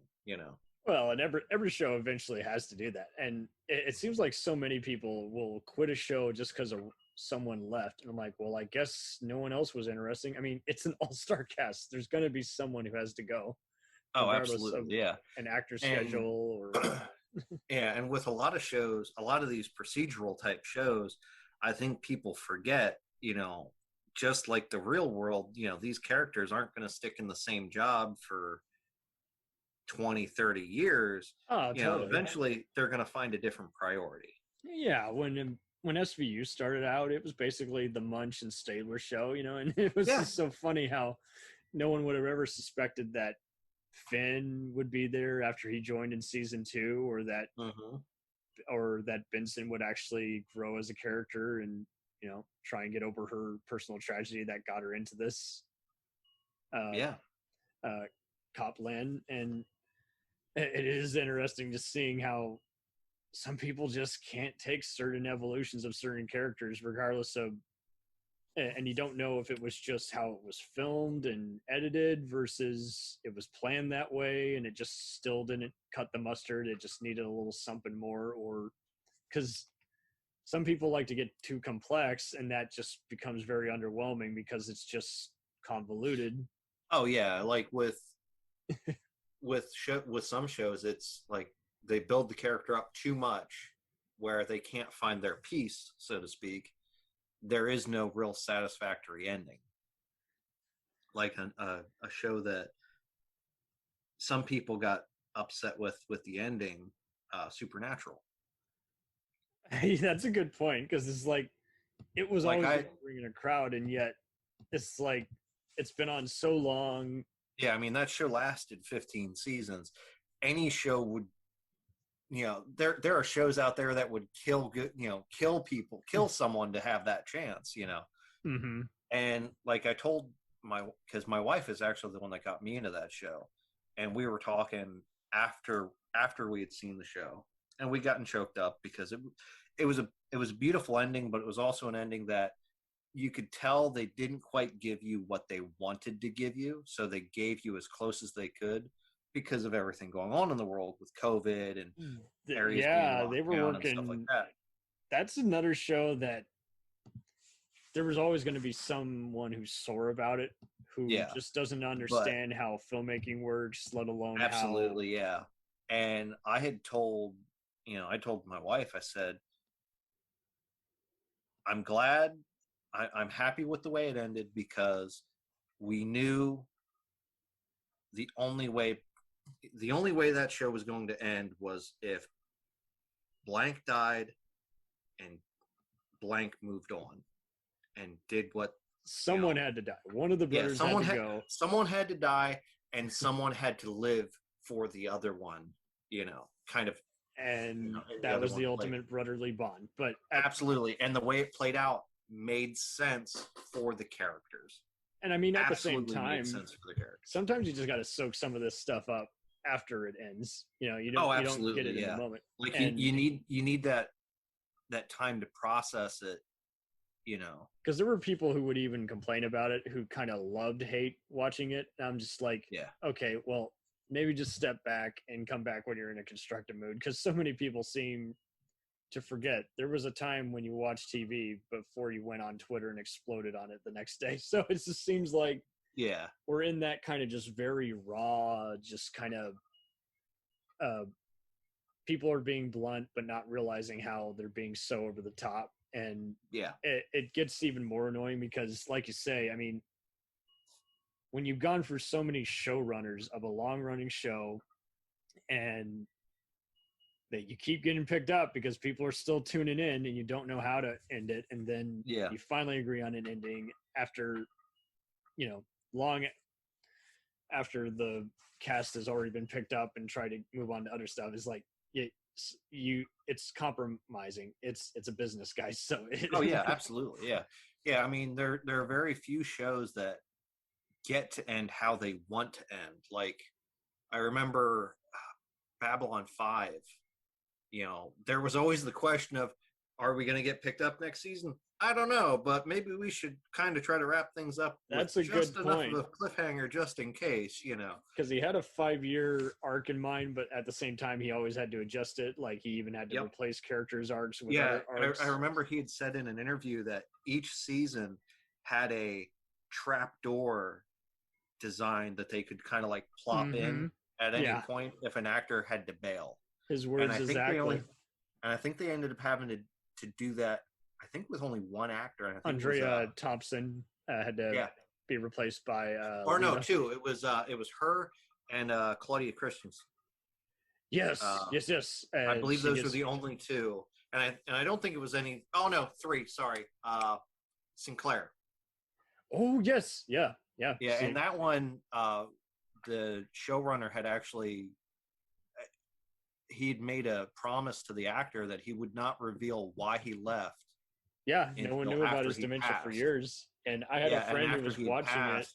Yeah, and after he had passed, I'm like, that just broke my heart, because it's like, oh my God, I couldn't imagine having that kind of career and going through that. That was just... Oof. Yeah, and I think the thing is, he was such a fan favorite, but people weren't paying attention to the trades at that time. It was just part of the compromise. The studio said that if you want to keep it on the air, we need a bigger star power. Let's get Bruce Boxleitner from Scarecrow, Miss King, and Tron on. And like you said, I mean, we dug him as a captain, but critics weren't totally enthralled by him. They didn't think he had much. He didn't click with the rest of the cast. So it was just one of those. It was a weird. He was having trouble memorizing lines, so eventually he had to go. J. Michael, the creator, had to go ahead with the compromise, and it does kind of make you wonder, like, what if he had a better control over what was going on, and you could have seen that dynamic between, because apparently the Sheridan character was a character they had it, at least in the Inception plans. Yeah, he was either going to be like a recurring guy or the second in command, and they didn't know how or when. So it's like, okay, it's your show. Interesting. But yeah, I mean, it's wild when these shows are able to be given a chance to play out, how they want. And I think, like, to kind of circle back on it, Longmire is the total exception. Yeah, like Longmire, it got canned on A&E after 3 seasons, I believe. 3 seasons, and then got picked up on Netflix. Have you ever seen a show last 4 seasons on Netflix that's not Stranger Things? It seems like they are in instant cancel mode half the time, or they give it 1 season. I think Netflix falls under the, if it's not an immediate success within like the first week, they forget sometimes too much to choose from.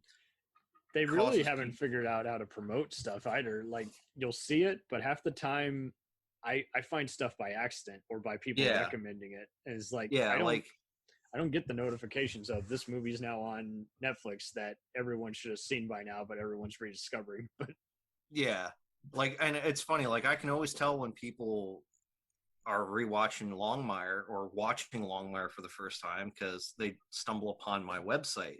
So it's funny that it's read your funny. Reviews and yeah, it's just comical because I'll like every now and then I'll get an order for a couple patches or a badge or whatever, and I'm like, okay, somebody must have found Longmire. It's cool. An unusual crowd too. You're seeing people in their 60s talk about it. You're seeing people in their 20s and 40s, and you're like, whoa, this And it's funny, it's not exclusively just here in the United States. Like I've had a couple people from like New Zealand, Australia. I think I had somebody in France order something, and it's just like, okay, apparently Western, neo-Westerns are popular in France. Cool. I wouldn't have guessed that, but okay. Right. So to backtrack, Nathan has a wonderful cosplay of Walt Longmire that he has, and So I guess you can let everyone else know what you use to study it, Yeah. other than high def photos.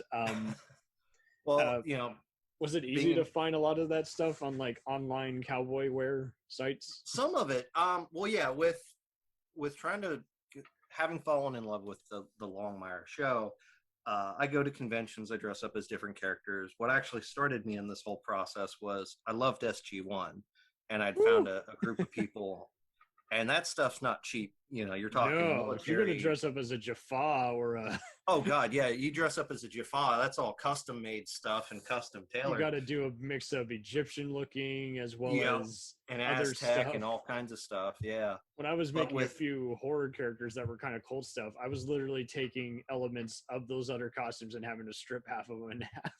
Oh yeah, it's insane.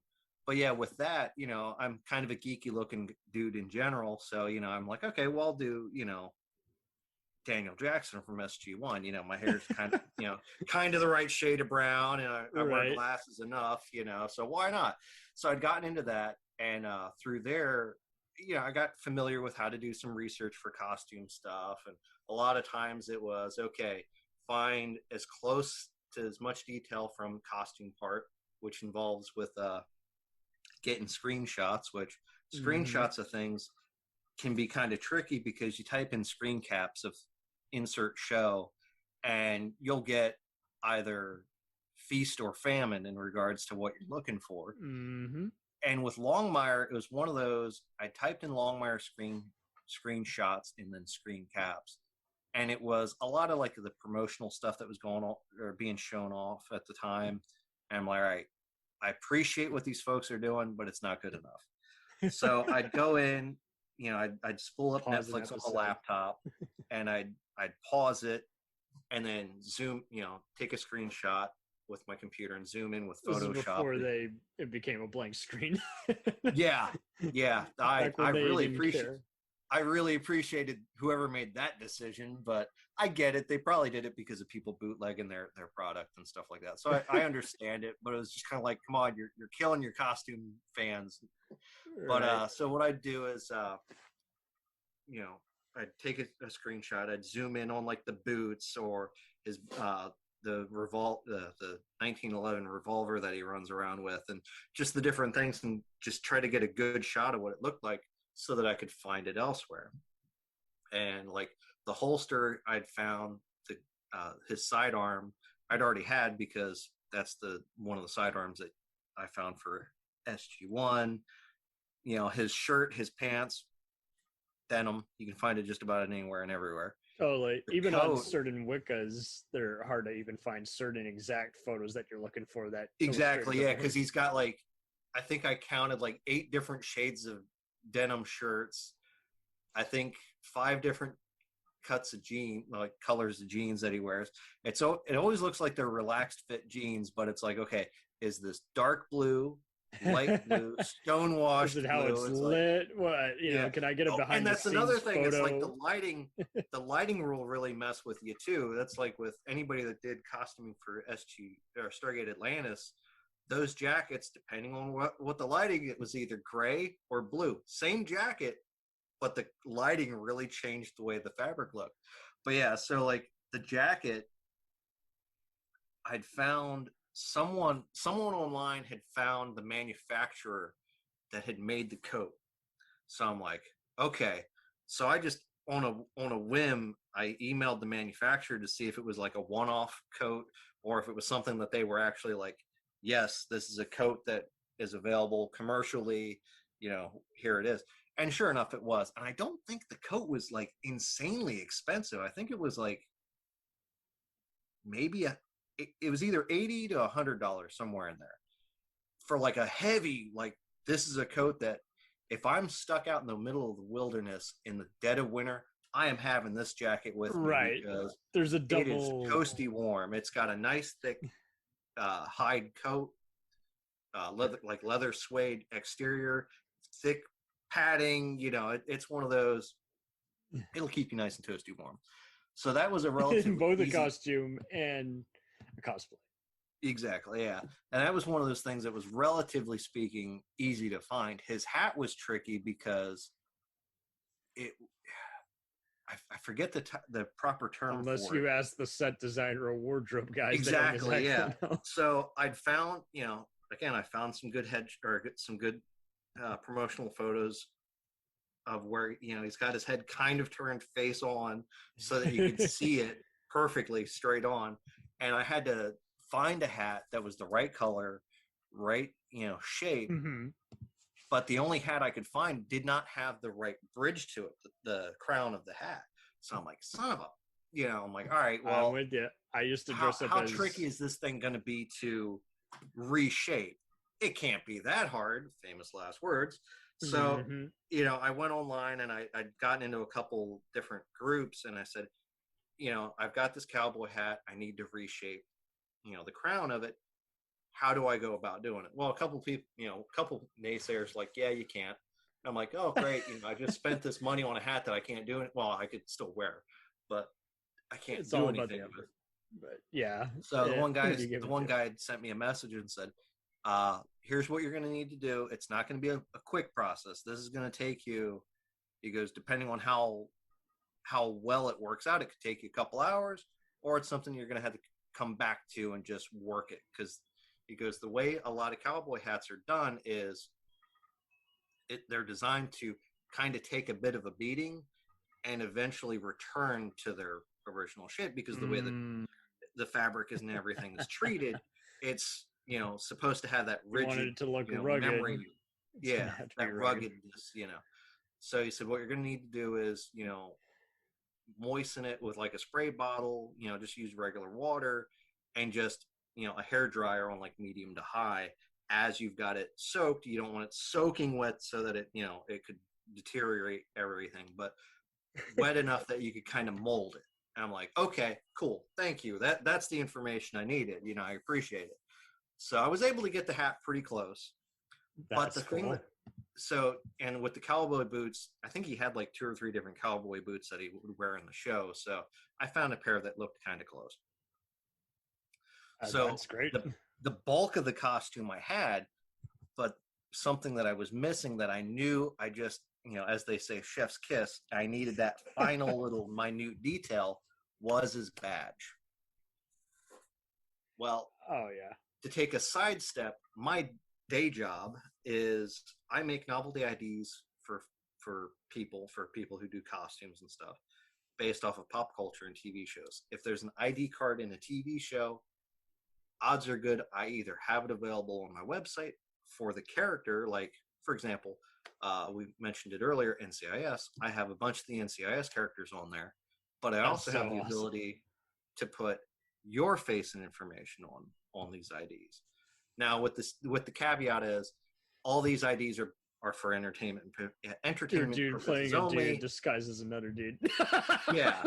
So these are for fun, nothing nefarious type thing. Right.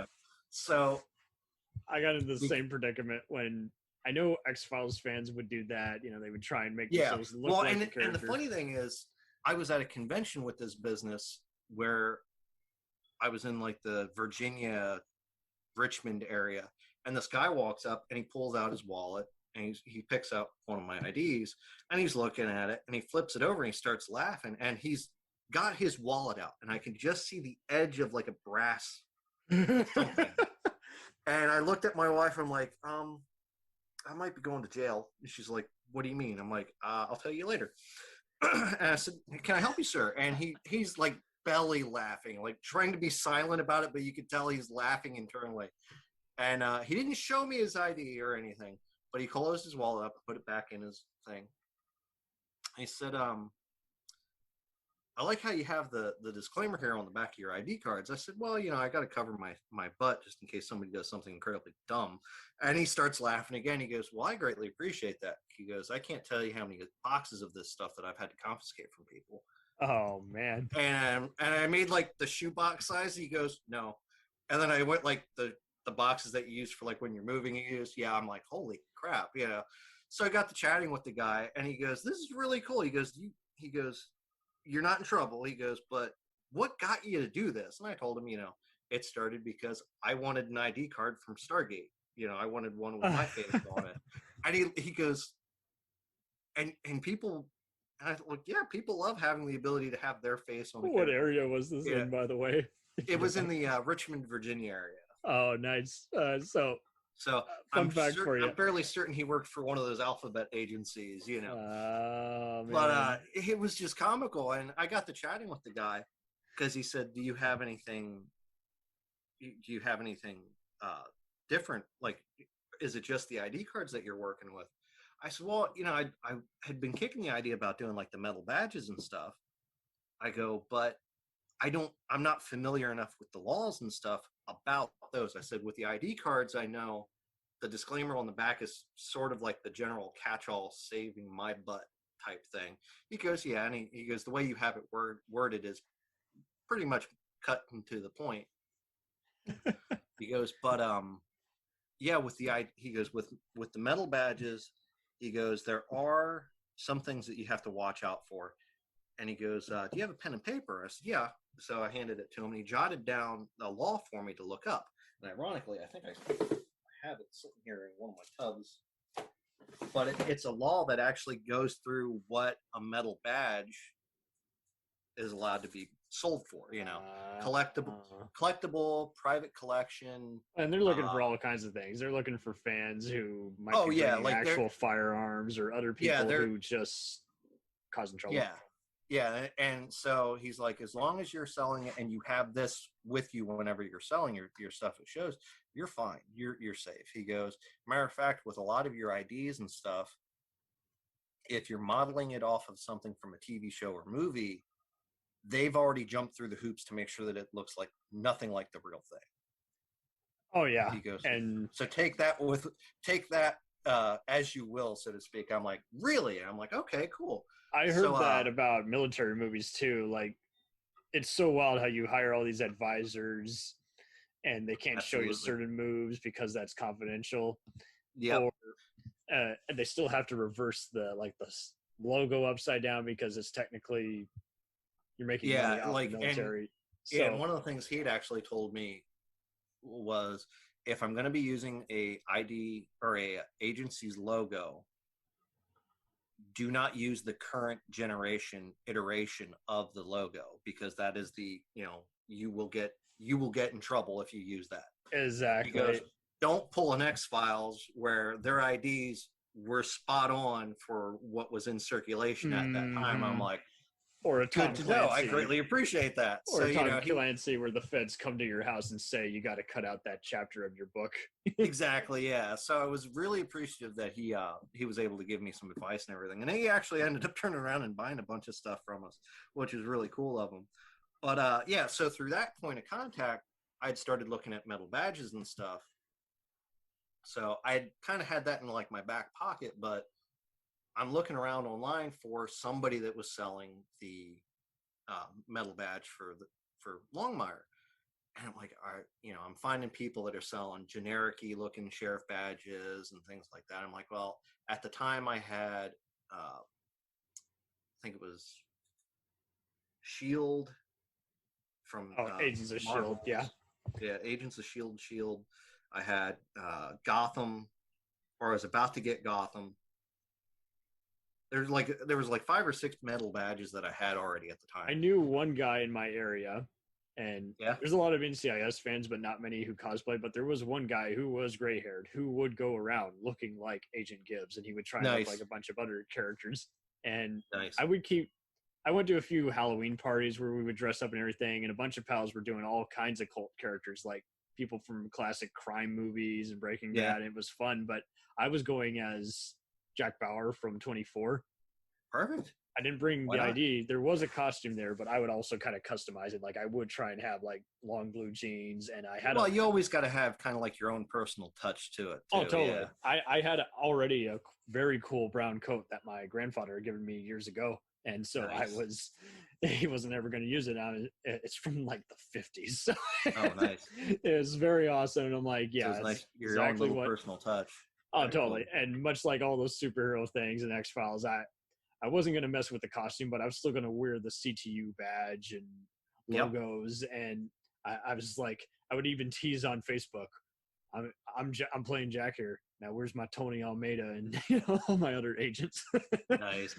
And some But people yeah. would buy it, and other people kind of were like your Longmire crews, where they were just being sarcastic asses, not contributing to the argument, and that got a little annoying. It's like, come on, guys. I know you're out there. But Don't yeah, be shy. exactly. But yeah, with the Longmire costume with that badge, I'm scouring everywhere for it, and I'm like, you know what?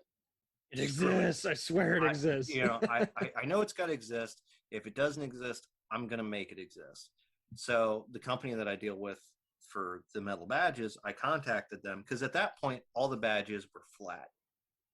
They had a flat backing to them, and that was just dumb luck. Every badge that I had at that point picked to produce for the business just happened to have that black flat or a flat back to it. So I'm like, is there any possibility that you guys can do kind of like a curved badge or kind of like a dome badge? Okay. And they're like, well, yeah, we can do that. I said, okay, I'm going to send you a digital mock-up of what it looks like with some production, like some screen captures from the show and some production photos that I'd come across.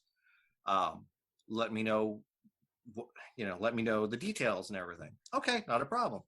And over the course of like a couple weeks of making sure the colors were right and the spellings were correct and the number and all that,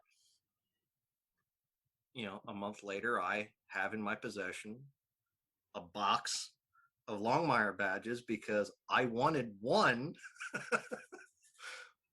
for a costume. And like, I remember my wife looking at me like, you spent how much on these because you wanted one? Yeah. Why didn't you just get one made by insert the popular badge makers?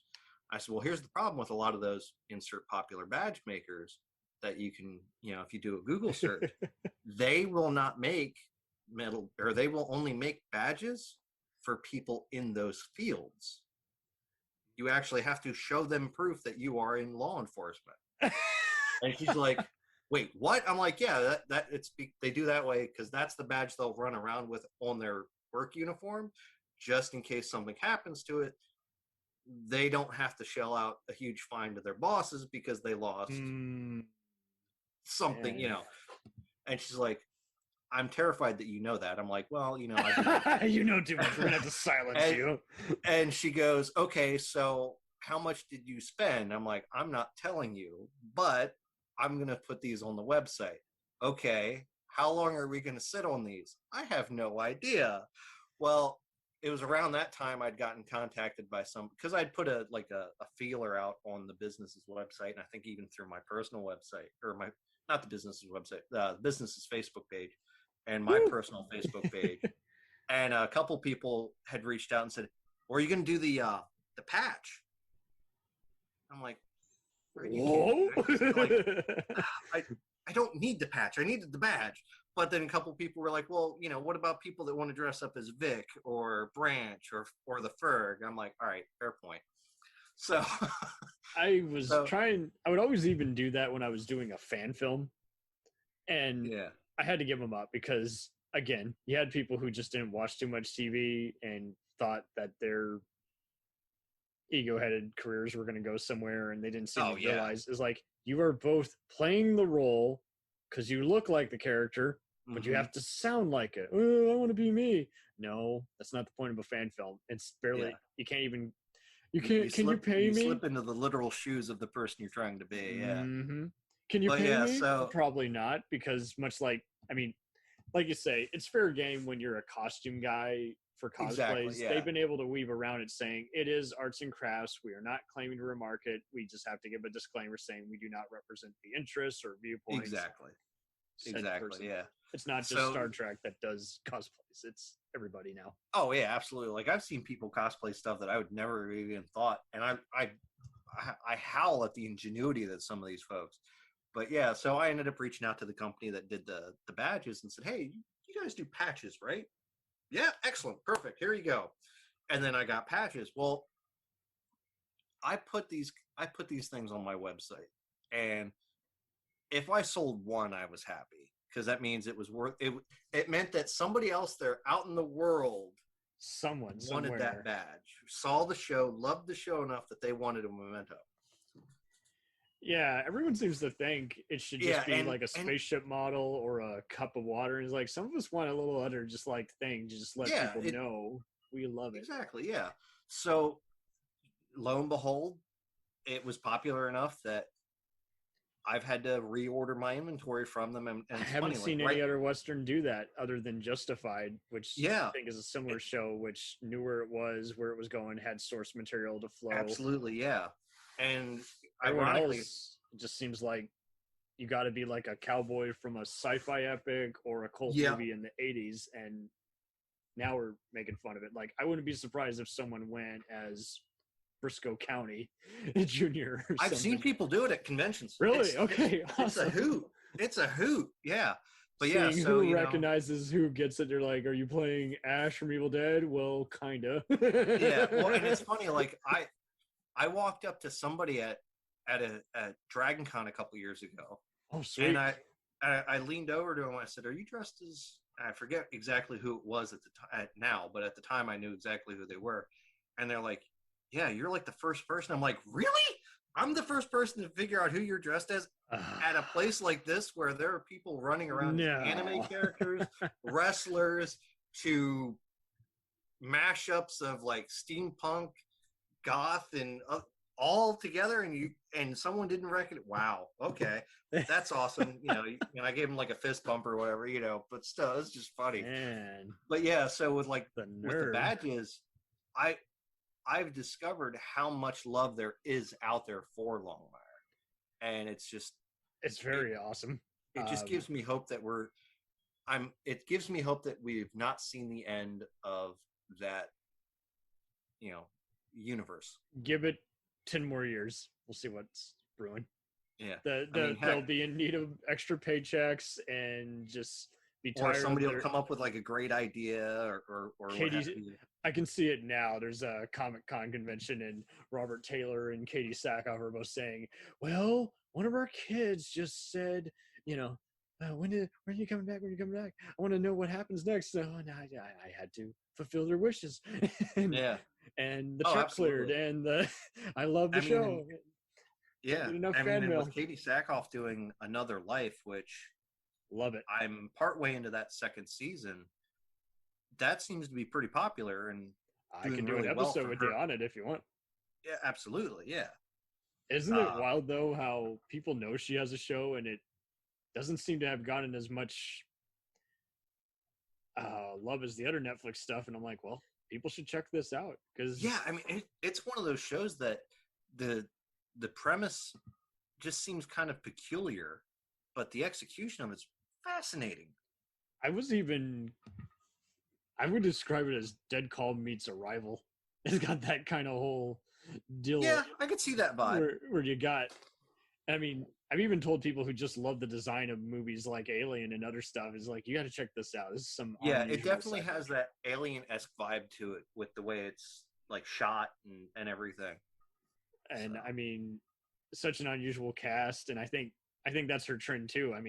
When she joined The Mandalorian, once again, you're joining an unusual cast that does seem to be her brand, doesn't it? Like she just joins the very peculiar casts. It used to be, just anything sci-fi horror goes, and it's like, then I think after she was on 24 and CSI, she just realized, I'm going to join anything, whether I was part of it already or not. She joined a bunch of other franchises like Riddick, and it was just like, I think even when she started off in one of the most infamous Halloween movies, I think she got a sense of fandom before she hit it big with Battlestar. I think she really did. And I think she realized that, it doesn't have to make or break your career necessarily. It can be, like you say, it can be your brand, but it can also be what helps you even grow as an actor. Where do you want to be part of the ensemble, or do you want to carry the whole thing? How do you want to go about it? Yeah. And she has this genuine appreciation for people, like watching her interact with people just through like the comment section of like some of her posts on Instagram, or I think I've From seen all her these do charities with her co-stars. It's just yeah, like awesome she stuff. genuinely is using her platform, her position to try to do some genuine good. That's so true too. She when there was a lot of gun control issues, she did have one comment where she was just like, "Remember, everybody, practice safely." And Mm-hmm. everyone was wanting to cite it a few different ways. She's like, "No, it doesn't mean anything other than what it means. Be safe, be smart." Yeah, And absolutely. And I think that's the key thing. Like, I know she had like a cancer relapse at one point, so I think she really does genuinely know that anything could happen at any time at yeah, all. So don't get yeah, too like comfortable. there's I almost as if like tomorrow's no there's no guarantee of tomorrow, but just be safe type. Totally. It could all go away. It could literally end right there and then. And what you don't have to go out in a blaze of glory. You don't have to have life cut you short. And it does seem like she does practice a lot of health and everything. And Oh yeah, she's definitely big on healthy living, and it's interesting like seeing some of her stuff she'll post about. She's big on being outdoors. I've noticed. I didn't realize that, but that is true. Like a lot of times, it often seems like she's going on trips and hikes and stuff. And I don't know if that's an influence with her because I believe she did get married. Yeah. Got married. I don't know if that's an influence from her spouse or if she's always kind of been that way. But well, and like you said before, I mean, you get a legit feel from it as opposed to other celebs who just yeah, kind of like you goes can back to that fake famous documentary where it's like I wasn't really on a plane right now, yeah, and you can often tell it's almost gotten to the point with some of these celebrities. It's like, okay, I can tell where you truly stand by what you do 6 months from now, and not just in the moment. Mm-hmm. And I mean, if it doesn't match up with what you've said before, and it sounds like some other PR guy is doing half your social media, it does come get revealed after a while. And I mean, Oh, absolutely, yeah. like it also got a little annoying after a while when some celebs were kind of stealing each other's tweets and not crediting each other for that. It just like it just became needless drama after a while where it's like, okay, well now hopefully now after a decade of this, people are figuring out that social media does have ramifications. So you got to ask your talent, are you going to use this platform for what it's supposed to be, which is check out my hit show, or and share maybe something inspirational if you want to remind people that you're awesome. But Yeah. if it's being used, there's zero need to become the next Chrissy Teigen where people are just, or a reality show star where people are just constantly just getting into wars with you. And so now you invite, you have a bunch of people unfriend you and you invite all the trolls and, and there's no need for any of that.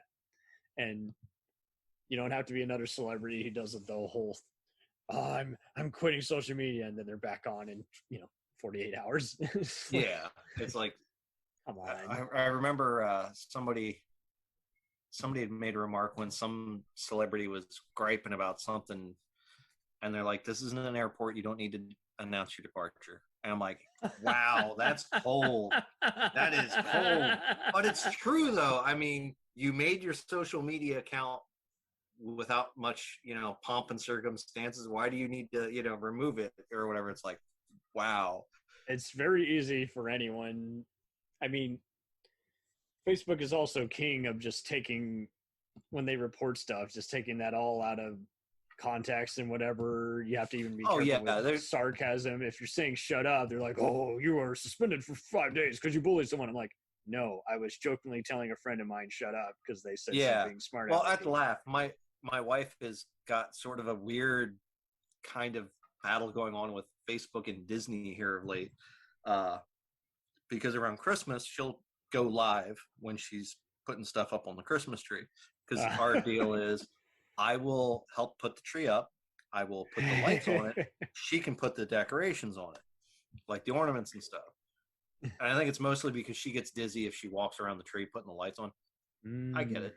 But so twice now within like the last month, she's gotten 2 of her videos removed from Facebook because of copyright violations via Oh. Disney. And she's like, and she got like adamantly angry the first time. And I said, "Hun, I know you don't like me taking your phone, but can you hand me your phone so that I can see what's going on?" And I'm like, "Okay." And I walked her through. I said, "Here's how you fight this." I clicked next. And I said, "All right," I handed her the phone. I said, "I want you to type exactly what I say. Okay. I am literally hanging ornaments that I bought from various authorized Disney vendors." Okay. So she hit it. Within minutes, she got a notification that the video was restored.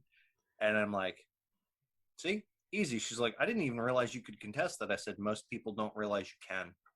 And she's like, They "Really?" don't I'm even like, press "Yeah." the next button. They just respond to the whole "you've been suspended" and just want to Yeah. sulk and be angry. It's the same Exactly. thing with So, YouTube. They would do it yesterday- for years.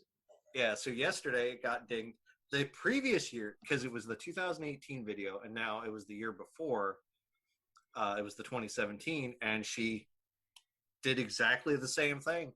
And that one was like within seconds of her What hitting song the is button. it even playing, for starters? And that's the thing, it's not there's like, she might have like a movie or like a Christmas movie or something on in the background, but it's like there's no rhyme or reason to it. Because a lot Disney of must times, have certain just bots that are just picking up anything. Yeah. Any detection. Well, and somebody had said, yeah, Facebook, with all the insanity that they've been going through within like the last couple months, they think the Facebook algorithm for catching these things has been getting tweaked and modified, and that's actually what's causing a lot of these like almost false reports on things getting copyright damage. They're sharing some of the same cookies or whatever that Yeah, are. because I remember when the Eternals movie came out, for like that full weekend, nobody could post about Eternals because their posts, their videos and things were getting dinged for not copyright, violations against terms and conditions, because the terms and conditions in some Middle Eastern country somehow got like jived with the main algorithms, because apparently the Eternals is a banned film in a couple of countries in the Middle East. Right. It somehow It's a got progressive triggered. movie, so It got triggered platform wide, that nobody was able to talk about it. And then like the following weekend, everybody's posts were starting to get auto-populated because they fixed their stuff. It was just like, oh my god, this is insane and ridiculous. So, and it just also shows you this is like so many people, you don't know if they're making that part of their brand where they review a movie and they're not allowed to talk about it in time. And it's like, well, whatever it is, I mean, you can chill, unless this is your livelihood, you're making money from this. yeah, like some of these people that have become influencers because they like to review movies, or they're centered on mostly Marvel stuff or whatever, I could understand them getting wigged out, but like the casual goer, it's like, okay. So It is kind of wild too how some of it evolves, because like you say, it's like it's kind of like when Twitter found out, it's like most of everyone's followers, like 3/4 of them are bots. So yeah, I'd be if we willing take to them bet. away, how many of them are going to just take their losses and fold their site down, or which ones are going to just flat out just have to play ball, be legit? Yeah, Kickstarter. well, I mean, and it's funny, like right now, something that I'm dipping my toes into is I'm getting into Twitch. Woo! I'm doing gaming, and I've got like 7 followers. Woo! But chatting with a couple people on that, they're like, yeah, there's some people out there that have use less than legitimate ways to like inflate their numbers and stuff. And it's just comical because, every time Even you turn sites around that do that are now having to like put themselves in disguise and do the whole, this is oh legal. yeah, like I'm like well, Twitch, when they had all that data released just the other month, they and I know right now they're kind of in a bit of a hot water with something with their one affiliate program or whatever that helps people like do the overlays and stuff like that. Mm-hmm. Apparently it's like almost a shot for shot, line for line remake of something else that's out there and available. So it's like, wow. okay, that's great. But yeah, it's just comical. Like, you go into some of these communities to try to like build, not necessarily your brand, but build up a following. And they're like, yeah, because of everything with Twitch, we don't do ABC. It's mostly, whenever you go live, post it here, and before you do that though, be sure to introduce yourself so that people can kind of find out the vibes that you give off in your not your threads, your streams and stuff like that. So Don't it's get all just, angry and pouty. No one's following me. and I'd put it on Facebook a little bit before you and I started recording. I'm having fun regardless if I have 7 or 50 or 1,000 followers. I'm having fun. You take it for what it is. Yeah, I'm sitting there playing games and I'm trying to like let the cinematics play out. But if I feel like the need to make a snarky remark or a smart alecky reaction to something, I'll throw it in there. I'm having fun, and I'm talking about different things like, oh yeah, if you're looking for X item in the game, it's usually found over here, or I think it's always interesting how immersive this world can be, or that, or whatever. Trying not to sit there and be like, just a head bobbing around, not interacting with anybody. But Right. Well, and that's the other thing too. I mean, when we even did all these podcast things, is like we were doing it because we all legit do like to talk about this, and we don't really have anyone to talk about it with. Absolutely, yeah. And and some people didn't get it. Some people were like, they only want to do podcasts if it like cross promotes with their show, and I get that. But at the same time, it's like, absolutely, yeah. At the same time, this isn't going to work out if you're not going to actually talk about the subject. And some people, like, you do have to kind of test them. Is like, okay, do you actually want to talk about this, or you want to be on it and only I'm talking and you're just going yeah, exactly, yeah. And that's like one thing with Mac and I when we're doing our recordings. Usually one of us at some point when we're on there together, one of us will be like, and you know what, if you're listening to us, we greatly appreciate, whether it's shortly after this episode air or we drop this episode, or it's a year or two down the line, we appreciate you. Thank acknowledge you. the fan base or any kind of comment that you get. Absolutely, yeah. And eventually, unfortunately, whether you're just starting out or you've got 1,000 million, however, whatever your numbers may be for your following, inevitably at some point you're always going to encounter people that are just toxic. You're going to get those people that just, for whatever reason, have hate in their heart, so to speak, where they're just angry. Or they're a deliberate troll. Their whole they get off on being a dick. Yeah, and I often remember something my dad had once mentioned to me. He said, more often than not, when you're encountering somebody that's angry with something you're doing, they're not angry because of what you're doing. They're angry because you're doing something they feel they can't. Right. They're being petty and saying, wow, that's kind of, and it's like, wow, that's kind of rather a deep thing for, your old somebody man's on the right scoop.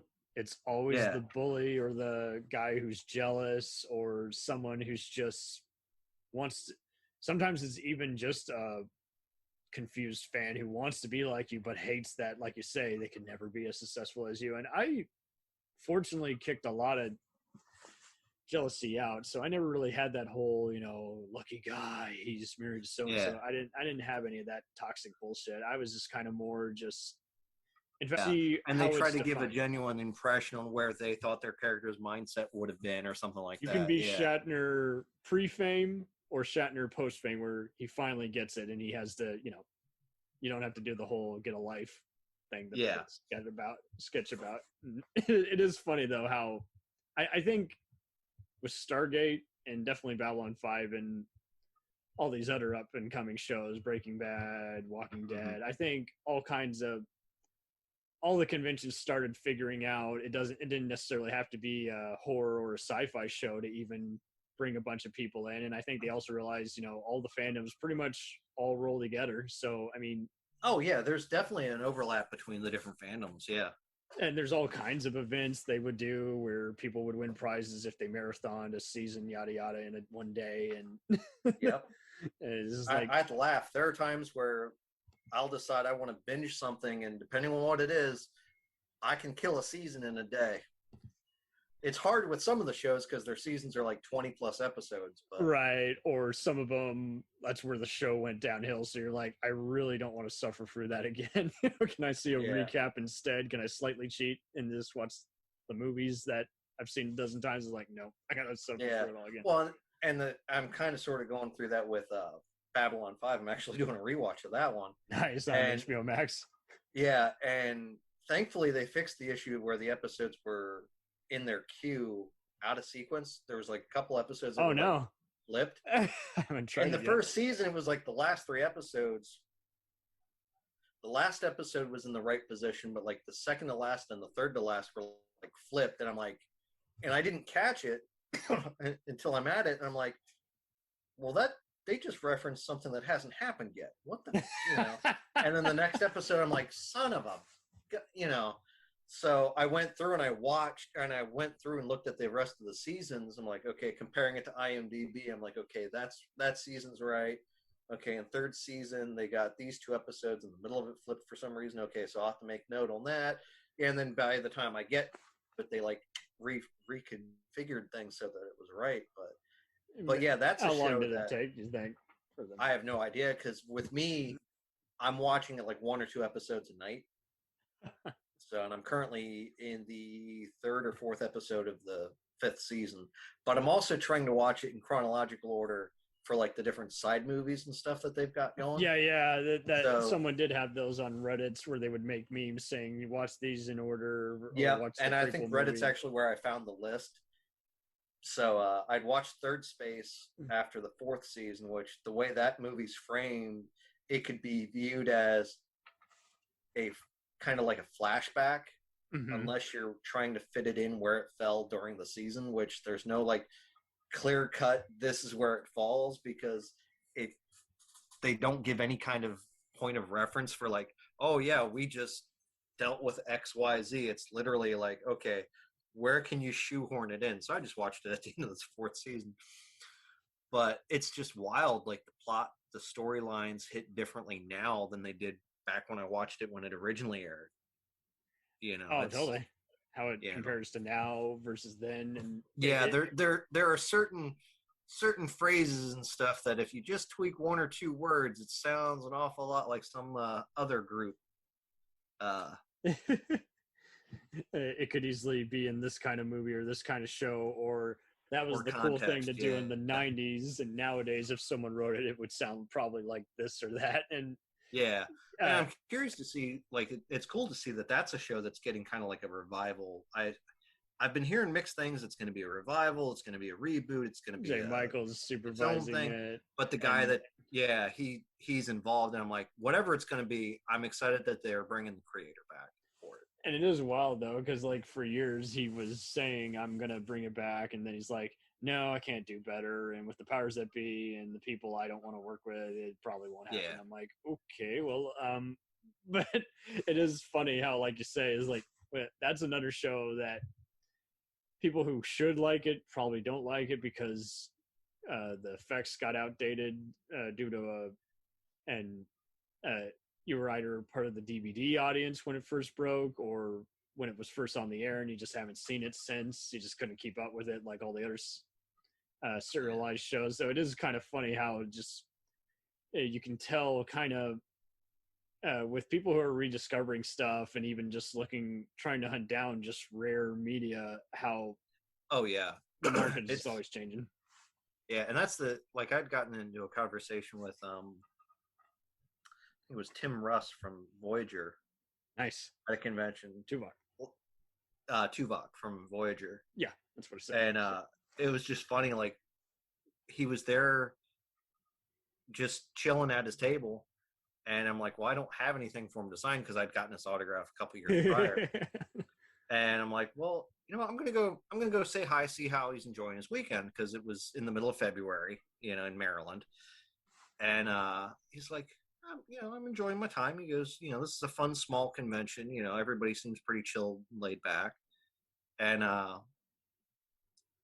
he goes, so out of curiosity, what have you been watching lately? Just threw a question out to me. I'm like, well, I said, ironically, I did just finish rewatching all of Deep Space Nine. I said, because honestly, I didn't kind of give it a shot when it was on the air, because the concept of another space station based TV show, I felt kind of was like, he goes, a bit much. I said, yeah. I said, I enjoyed Voyager when, you know, weekly. It was a fun thing to tune into.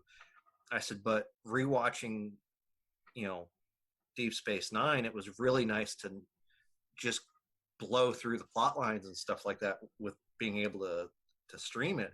He goes, yeah, binging TV can be dangerous though. I'm like, uh-oh, I take it you're speaking from experience. He goes, I lost a couple days because of something I was watching, because I just got that, I guess, hyper focused on it. I'm like, wow, that's cool, you know. So it's just kind of a nice little quaint little conversation I got to have with him about, you know, the pitfalls of binging TV, you know. And fortunately, they and the Stargate guys really do hang together. It seemed to be kind of like there was a little bit of a rivalry at first, but I think they quickly calmed down and just said, hey, you know, come on. Oh, yeah. Don't well, I mean, it's one of those the things. mess, you know? Like, Stargate wasn't trying to be anything like anything else out there, you know. It wasn't even like the movie it was based on, you know. It was just and I love the quaint little dig that Richard Dean Anderson gave. I think it was in the first season. O'Neill with 2 L's. O'Neill with 2 L's. That other guy hadn't have a sense of humor. And I'm like, oh my God, I love you. You know, if I didn't love Richard Dean Anderson enough already, that just solidified it, you know. Right. Oh man, And, I've even had to tell other people to check it out, and they're like, I didn't really watch MacGyver. I'm like, you don't have to. It even makes fun of MacGyver. It's just so funny how and when I found out from Mac that it's like, so he improvises everything? Yeah.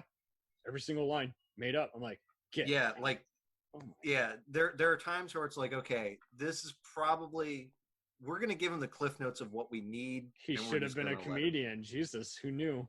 But yeah. Then again, if I was in like 3 different fun escapism shows, I probably wouldn't take myself that seriously either, and I would just say, let's have fun. So, oh, absolutely. I mean, yeah, I think it does go to show that there are some people who is like, there's great shows out there, and everyone doesn't. You got to get them in a mood if they want to talk about it, because they just don't have many nice things to say about behind the scenes. So it's like, it really is kind of cool when I think TV has also just come a long way. People just realize now is like, okay, everyone's got schedules. So if something's not working, we're going to call a spade and, you know, just shut it down for the day and say, you know, all right, reconvene when we've, you know, gotten rid of the one person who was unprofessional or who didn't. Yeah. Like, I have heard some messed up stuff about some of those Canadian shows because, you know, everyone uses them for the tax cuts and everything, but there are some people who just are taking their sweet time, not wrapping up for the day in time. And so as a result, everyone has like 2 hours of sleep. It's like, yeah, you can't keep going and doing that. Yeah, you end up burning people out. Like I had there's a independent project that I've helped with that we had a executive producer that had made the decision. The original schedule was we were supposed to film for about 8 hours on Saturday. So he's basically the line producer too, if he's scheduling it and turning in the budget. Yeah, and we were supposed to do 8 hours on Friday or on Saturday, and then we were going to wrap up Sunday mid-afternoon, you know, from like noon to like 6 or something like that. It wasn't supposed to be 2 full back-to-back days. It was like a day and then like a half. And they'd made the decision pretty much abruptly that, yeah, no, we're just going to keep filming until we're done. So nice. Yeah, it was like, gee, thanks, you know. And we had a couple people that were just like, those of us who were of somewhat semblance of entertainment value were while things were getting set up for the next shot or whatever, we're trying to add a little bit of levity, just trying to keep people from wanting to lynch the poor guy. Cause I think he was getting to the point where he was probably getting burnt out of the whole ordeal, and he just wanted to get it done to get it done. Not realizing that in doing so, he's adding more burnt out people to the mix, Yeah, you can't give it your all. I get wanting to cut corners, but every time, anywhere, there's always a the cost, and it's just a matter of where is it going to creep up. Well, and the last thing you need, I mean, when people don't have sleep, they get cranky. And all it takes is that, if that's the first time you meet that person, if that's your first impression, oh boy, it's going to be rocky. Oh yeah, absolutely. And definitely if you're supposed to be doing a specific type of scene with them, it's hard to be romantic. It's hard to be romantic with somebody that you just had to, throw a Snickers at because they were getting hangry, So it was a challenge, but we ended up doing a fairly decent job with it, I think. Now it's just pretty much been between that and a couple of the other parts of the project has been circling in so from one indie filmmaker to another, are you kind of noticing a bunch of snobs, for lack of a better word, who kind of just act like unless a movie has a certain budget and everything, we can't make it for this or that? It seems like it's getting harder to find people who are very open. That are doing it for the enjoyment of it. Well, enjoyment, but also just committed. Like they can easily sacrifice and compromise with both what they have on a script versus what they can actually get filmed. And it seems like we're just getting too many who, I mean, there have been sadly a lot of egos, I think, just cropping up everywhere. And if it sucks, then I'll just put it on Amazon. It's like, you still want to show this to your family, right? No, not really. I just own it now because so-and-so did this. I'm like, really? Oh my God. I want to actually show this to someone, or at least the right audience who I think will like it. Yeah. Like I don't necessarily want to, take the project and say, hey, see this thing that I was in? It's the greatest thing since, insert whatever pop culture thing of the moment. We know what we're making. I want to at least be happy and say I have a finished project that I can show to somebody and say, I helped make this. Yeah. I'm not going to say it's the next Star Wars. It's not the next Star Trek or whatever. And there's others, they just don't seem to get that. Like, I would have people who would say, I want my movie to look like Christopher Nolan's. I'm like, well, with this budget and that, we're not getting that, but we're going to get still a pretty well shot movie. Well, exactly. Then I don't want to make this. I'm like, and that's the thing that just boggles my mind. Like with something that I think a lot of creators fall into is if they get any kind of hate, trolling, whatever, in like just showing promotional stuff, a lot of times they kind of like just say, well, what's the point if this is the reaction I'm going to get? And my best friend had made a remark because they had done like a test viewing or whatever, and the problem was the test viewing was done in an environment where it really shouldn't have been, because there was a bunch of drunken college kids there. And that's not necessarily the demographic you want reviewing a film. No, you're gonna get very inconsistent. So this one kid, was just spewing vitriol about it and making asinine remarks about different people during the credits section. Oh boy.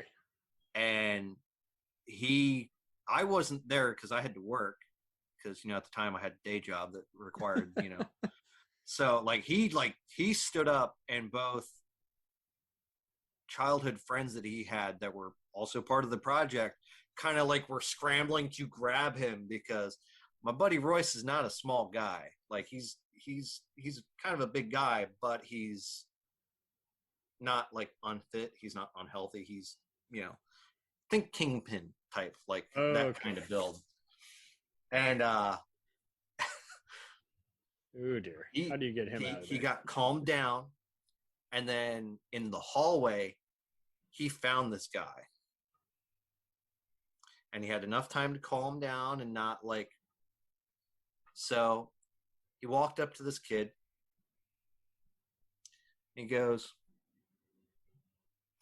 I heard what you had to say about the film, and that's your opinion. You're entitled to it. He goes, but I'm presuming you don't have anything that you've done to compare. He took out his business card and he handed it to him. He goes, I want to see something you've done. I want to see you do better. Or next time, keep your rhetoric to yourself. And he walked away.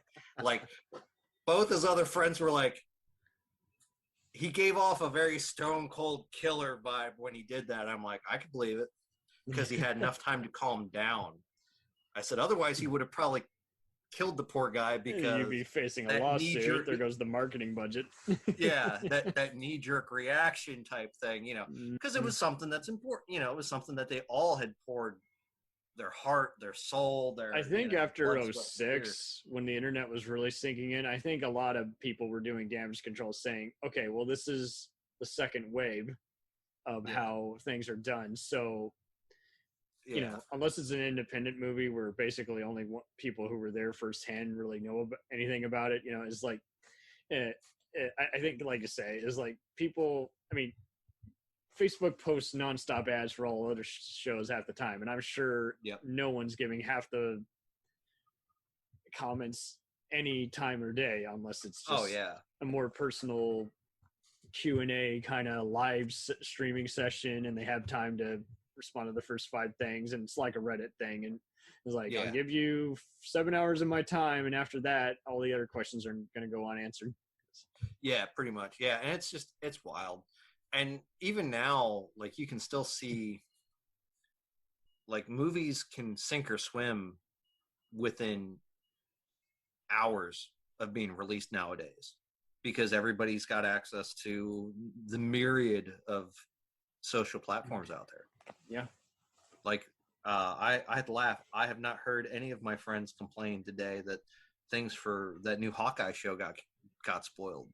You know, because I remember when WandaVision and then Winter Soldier, or Falcon and the Winter Soldier, and then Loki, things were getting spoiled for people within hours of it being dropped. I think some fans are wising up, and I think much after Game of Thrones and Walking Dead were conquering the internet, I think a lot of people were just saying, hey, you can why are you even on your phone on Facebook while you're watching the show? It's gonna get spoiled. Even I mean, and it's there's sites that even do this. They do the recaps. There's gonna be a spoiler. Oh yeah, recap. And I think people are starting to wise up of, okay, I don't have to necessarily avoid social media, but I do have to understand. Pardon me. I do. And have if you to know your friend is going to talk about that, then just don't go on. Like, if you see a post by them, hit the scroll button real quick, you know, or hit the unfollow. You know, just you can be friends and not see their first feed that pops up. You know, exactly, yeah. But I mean, heck, even The Walking Dead had become problematic with their own fame, because I remember, I forget what season Blue it Diamond was. Phillips even directed an episode. My pal Jeannie was there as a zombie one day, and she said he was just very comforting to everybody. And I'm like, that's nice. Cool. I love to hear that. But with The Walking Dead, it was the episode, I think Beth departed the show. There you go. And everyone's always vocal, and it's like there's even seasons I haven't seen yet, and it's like, I know so and so is going to die eventually. Yeah, that's just they were going to. I mean, realistically, the odds of anybody surviving the show to the end is slim and none, really, if you think the subject matter. But with that, they had aired the episode, and then at the minute the episode aired, they had done an update to their Facebook page. And what happens when people follow a page on Facebook? This change got made, pushes it out. So because I think the show aired at 9:00 on the East Coast, ends at 10. So at 10 o'clock Eastern Standard Time, all of a sudden, 9 o'clock Central, 8 o'clock Mountain, 7 o'clock Pacific, people are getting a notification that Facebook updated their cover photo, and it was a shot of Norman Reedus carrying Beth. Uh-huh. And it didn't look good for Beth. So people were like, are you effing kidding me? We haven't even seen it because it hasn't aired yet over here. Like, come on, you know. That's like when people depart shows and you see people posting photos of them having met said celebrity. It's like, guys, I know you're not directly giving a spoiler, but you're giving a spoiler and you don't realize it. Come on, you know. It's wild. I've never really done that. I did that when I first started doing Facebook, and I just stopped after a while because I was just like, I'm tired of getting all these comments, and then getting half of it is debating about something or being silly and joking. It's like, I do actually want to actually talk about, you know, myself and interact with other people I know, as opposed to, oh, looky there, you just have a photo of my favorite movie. And it's like, but like you say, it's like everyone's putting in spoilers and other stuff, and Yep. I don't know. Other people, I don't even know why they do it half the time, because it's not like they're building a brand. They're just being, they just have too much time. I think sometimes people just do it because A, they've got too much time on their hands, or B, they just like to stir up the pot, so to speak. Mm-hmm. Well, it has been a delight having you on here. And oh, it's been an absolute pleasure. Thank you for having me on. Absolutely. And just getting to know more about this fandom and why it just gels, why it captivates us. And it's, like I said, it's funny. I've found people that are fans of Longmire through selling badges and patches that, you know, they've got people in Australia, New Zealand. I on eBay. recall sending something to France for some reason. Like, I didn't know if Westerns would be popular in France. Yes, makes sense. Doing research on it today, I was like, it airs in the UK on their version of Turner Classic Movies. Well, I'll be damned. Yeah, it's funny. Like, I have a friend in England that, like, every now and then her and I'll come up with like different shows and stuff to suggest for each other to watch. And I've suggested Longmire, and she's gotten the chance to watch a couple episodes, and she goes, it's really good. She goes, this is a show that I'm going to do a slow burn on because I don't want to, because she knows it's got a limited number of episodes. It's not like it's an ongoing series. Don't want to go through it and be like, I want more. Yeah, exactly. So, and she's been enjoying it, but yeah, it's wild.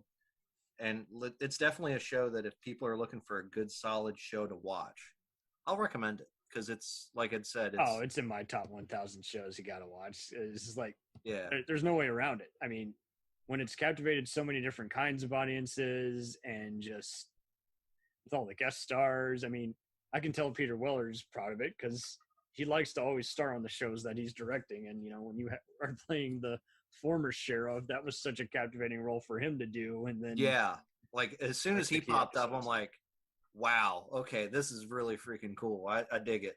He's the uncle of the troubled deputy and the former sheriff, and goes all vigilante and has to commit suicide. And it's like, that's a tragic arc in and of itself that you don't see coming. Yeah, like all the, like the whole story, like the stories for the individual characters are fascinating, because nobody starts or ends the show where they started, and Never. it's done in a way that the couple characters that have had to depart the show, it showed that their departure mattered. Always. You know, and I think that is probably one of the most important thing a writer can do. Don't have someone's death be meaningless. Totally. Don't rely on just simple shock value to get everyone's attention. Actually, you know, I can't say it didn't pull any punches or didn't have anything which really made people want to just keep tuning in. And it is definitely a rarity, because there's just so many other shows where just, again, that their idea was, let's get their attention, but not actually think this through and through. Yeah. I can't think of anything that wasn't thought out ahead of time and thought of how to deliver it on screen. I mean, oh, absolutely, yeah.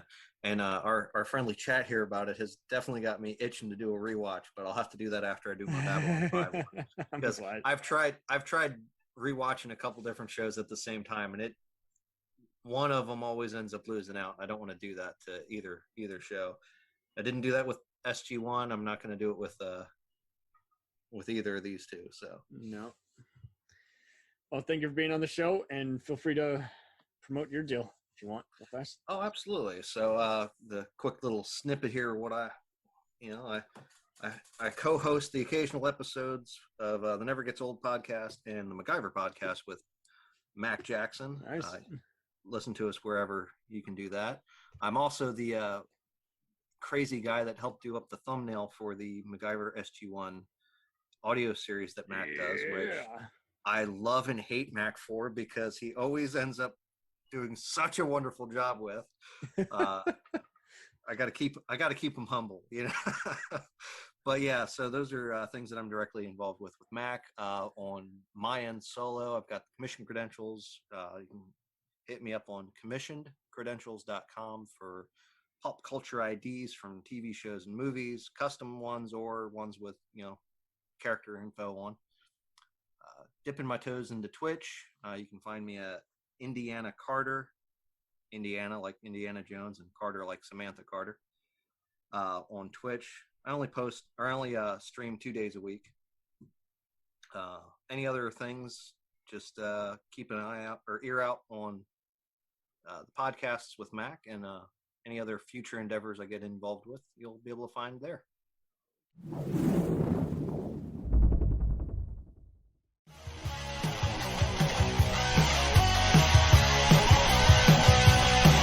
Follow us on the web on Facebook, Twitter, and Instagram.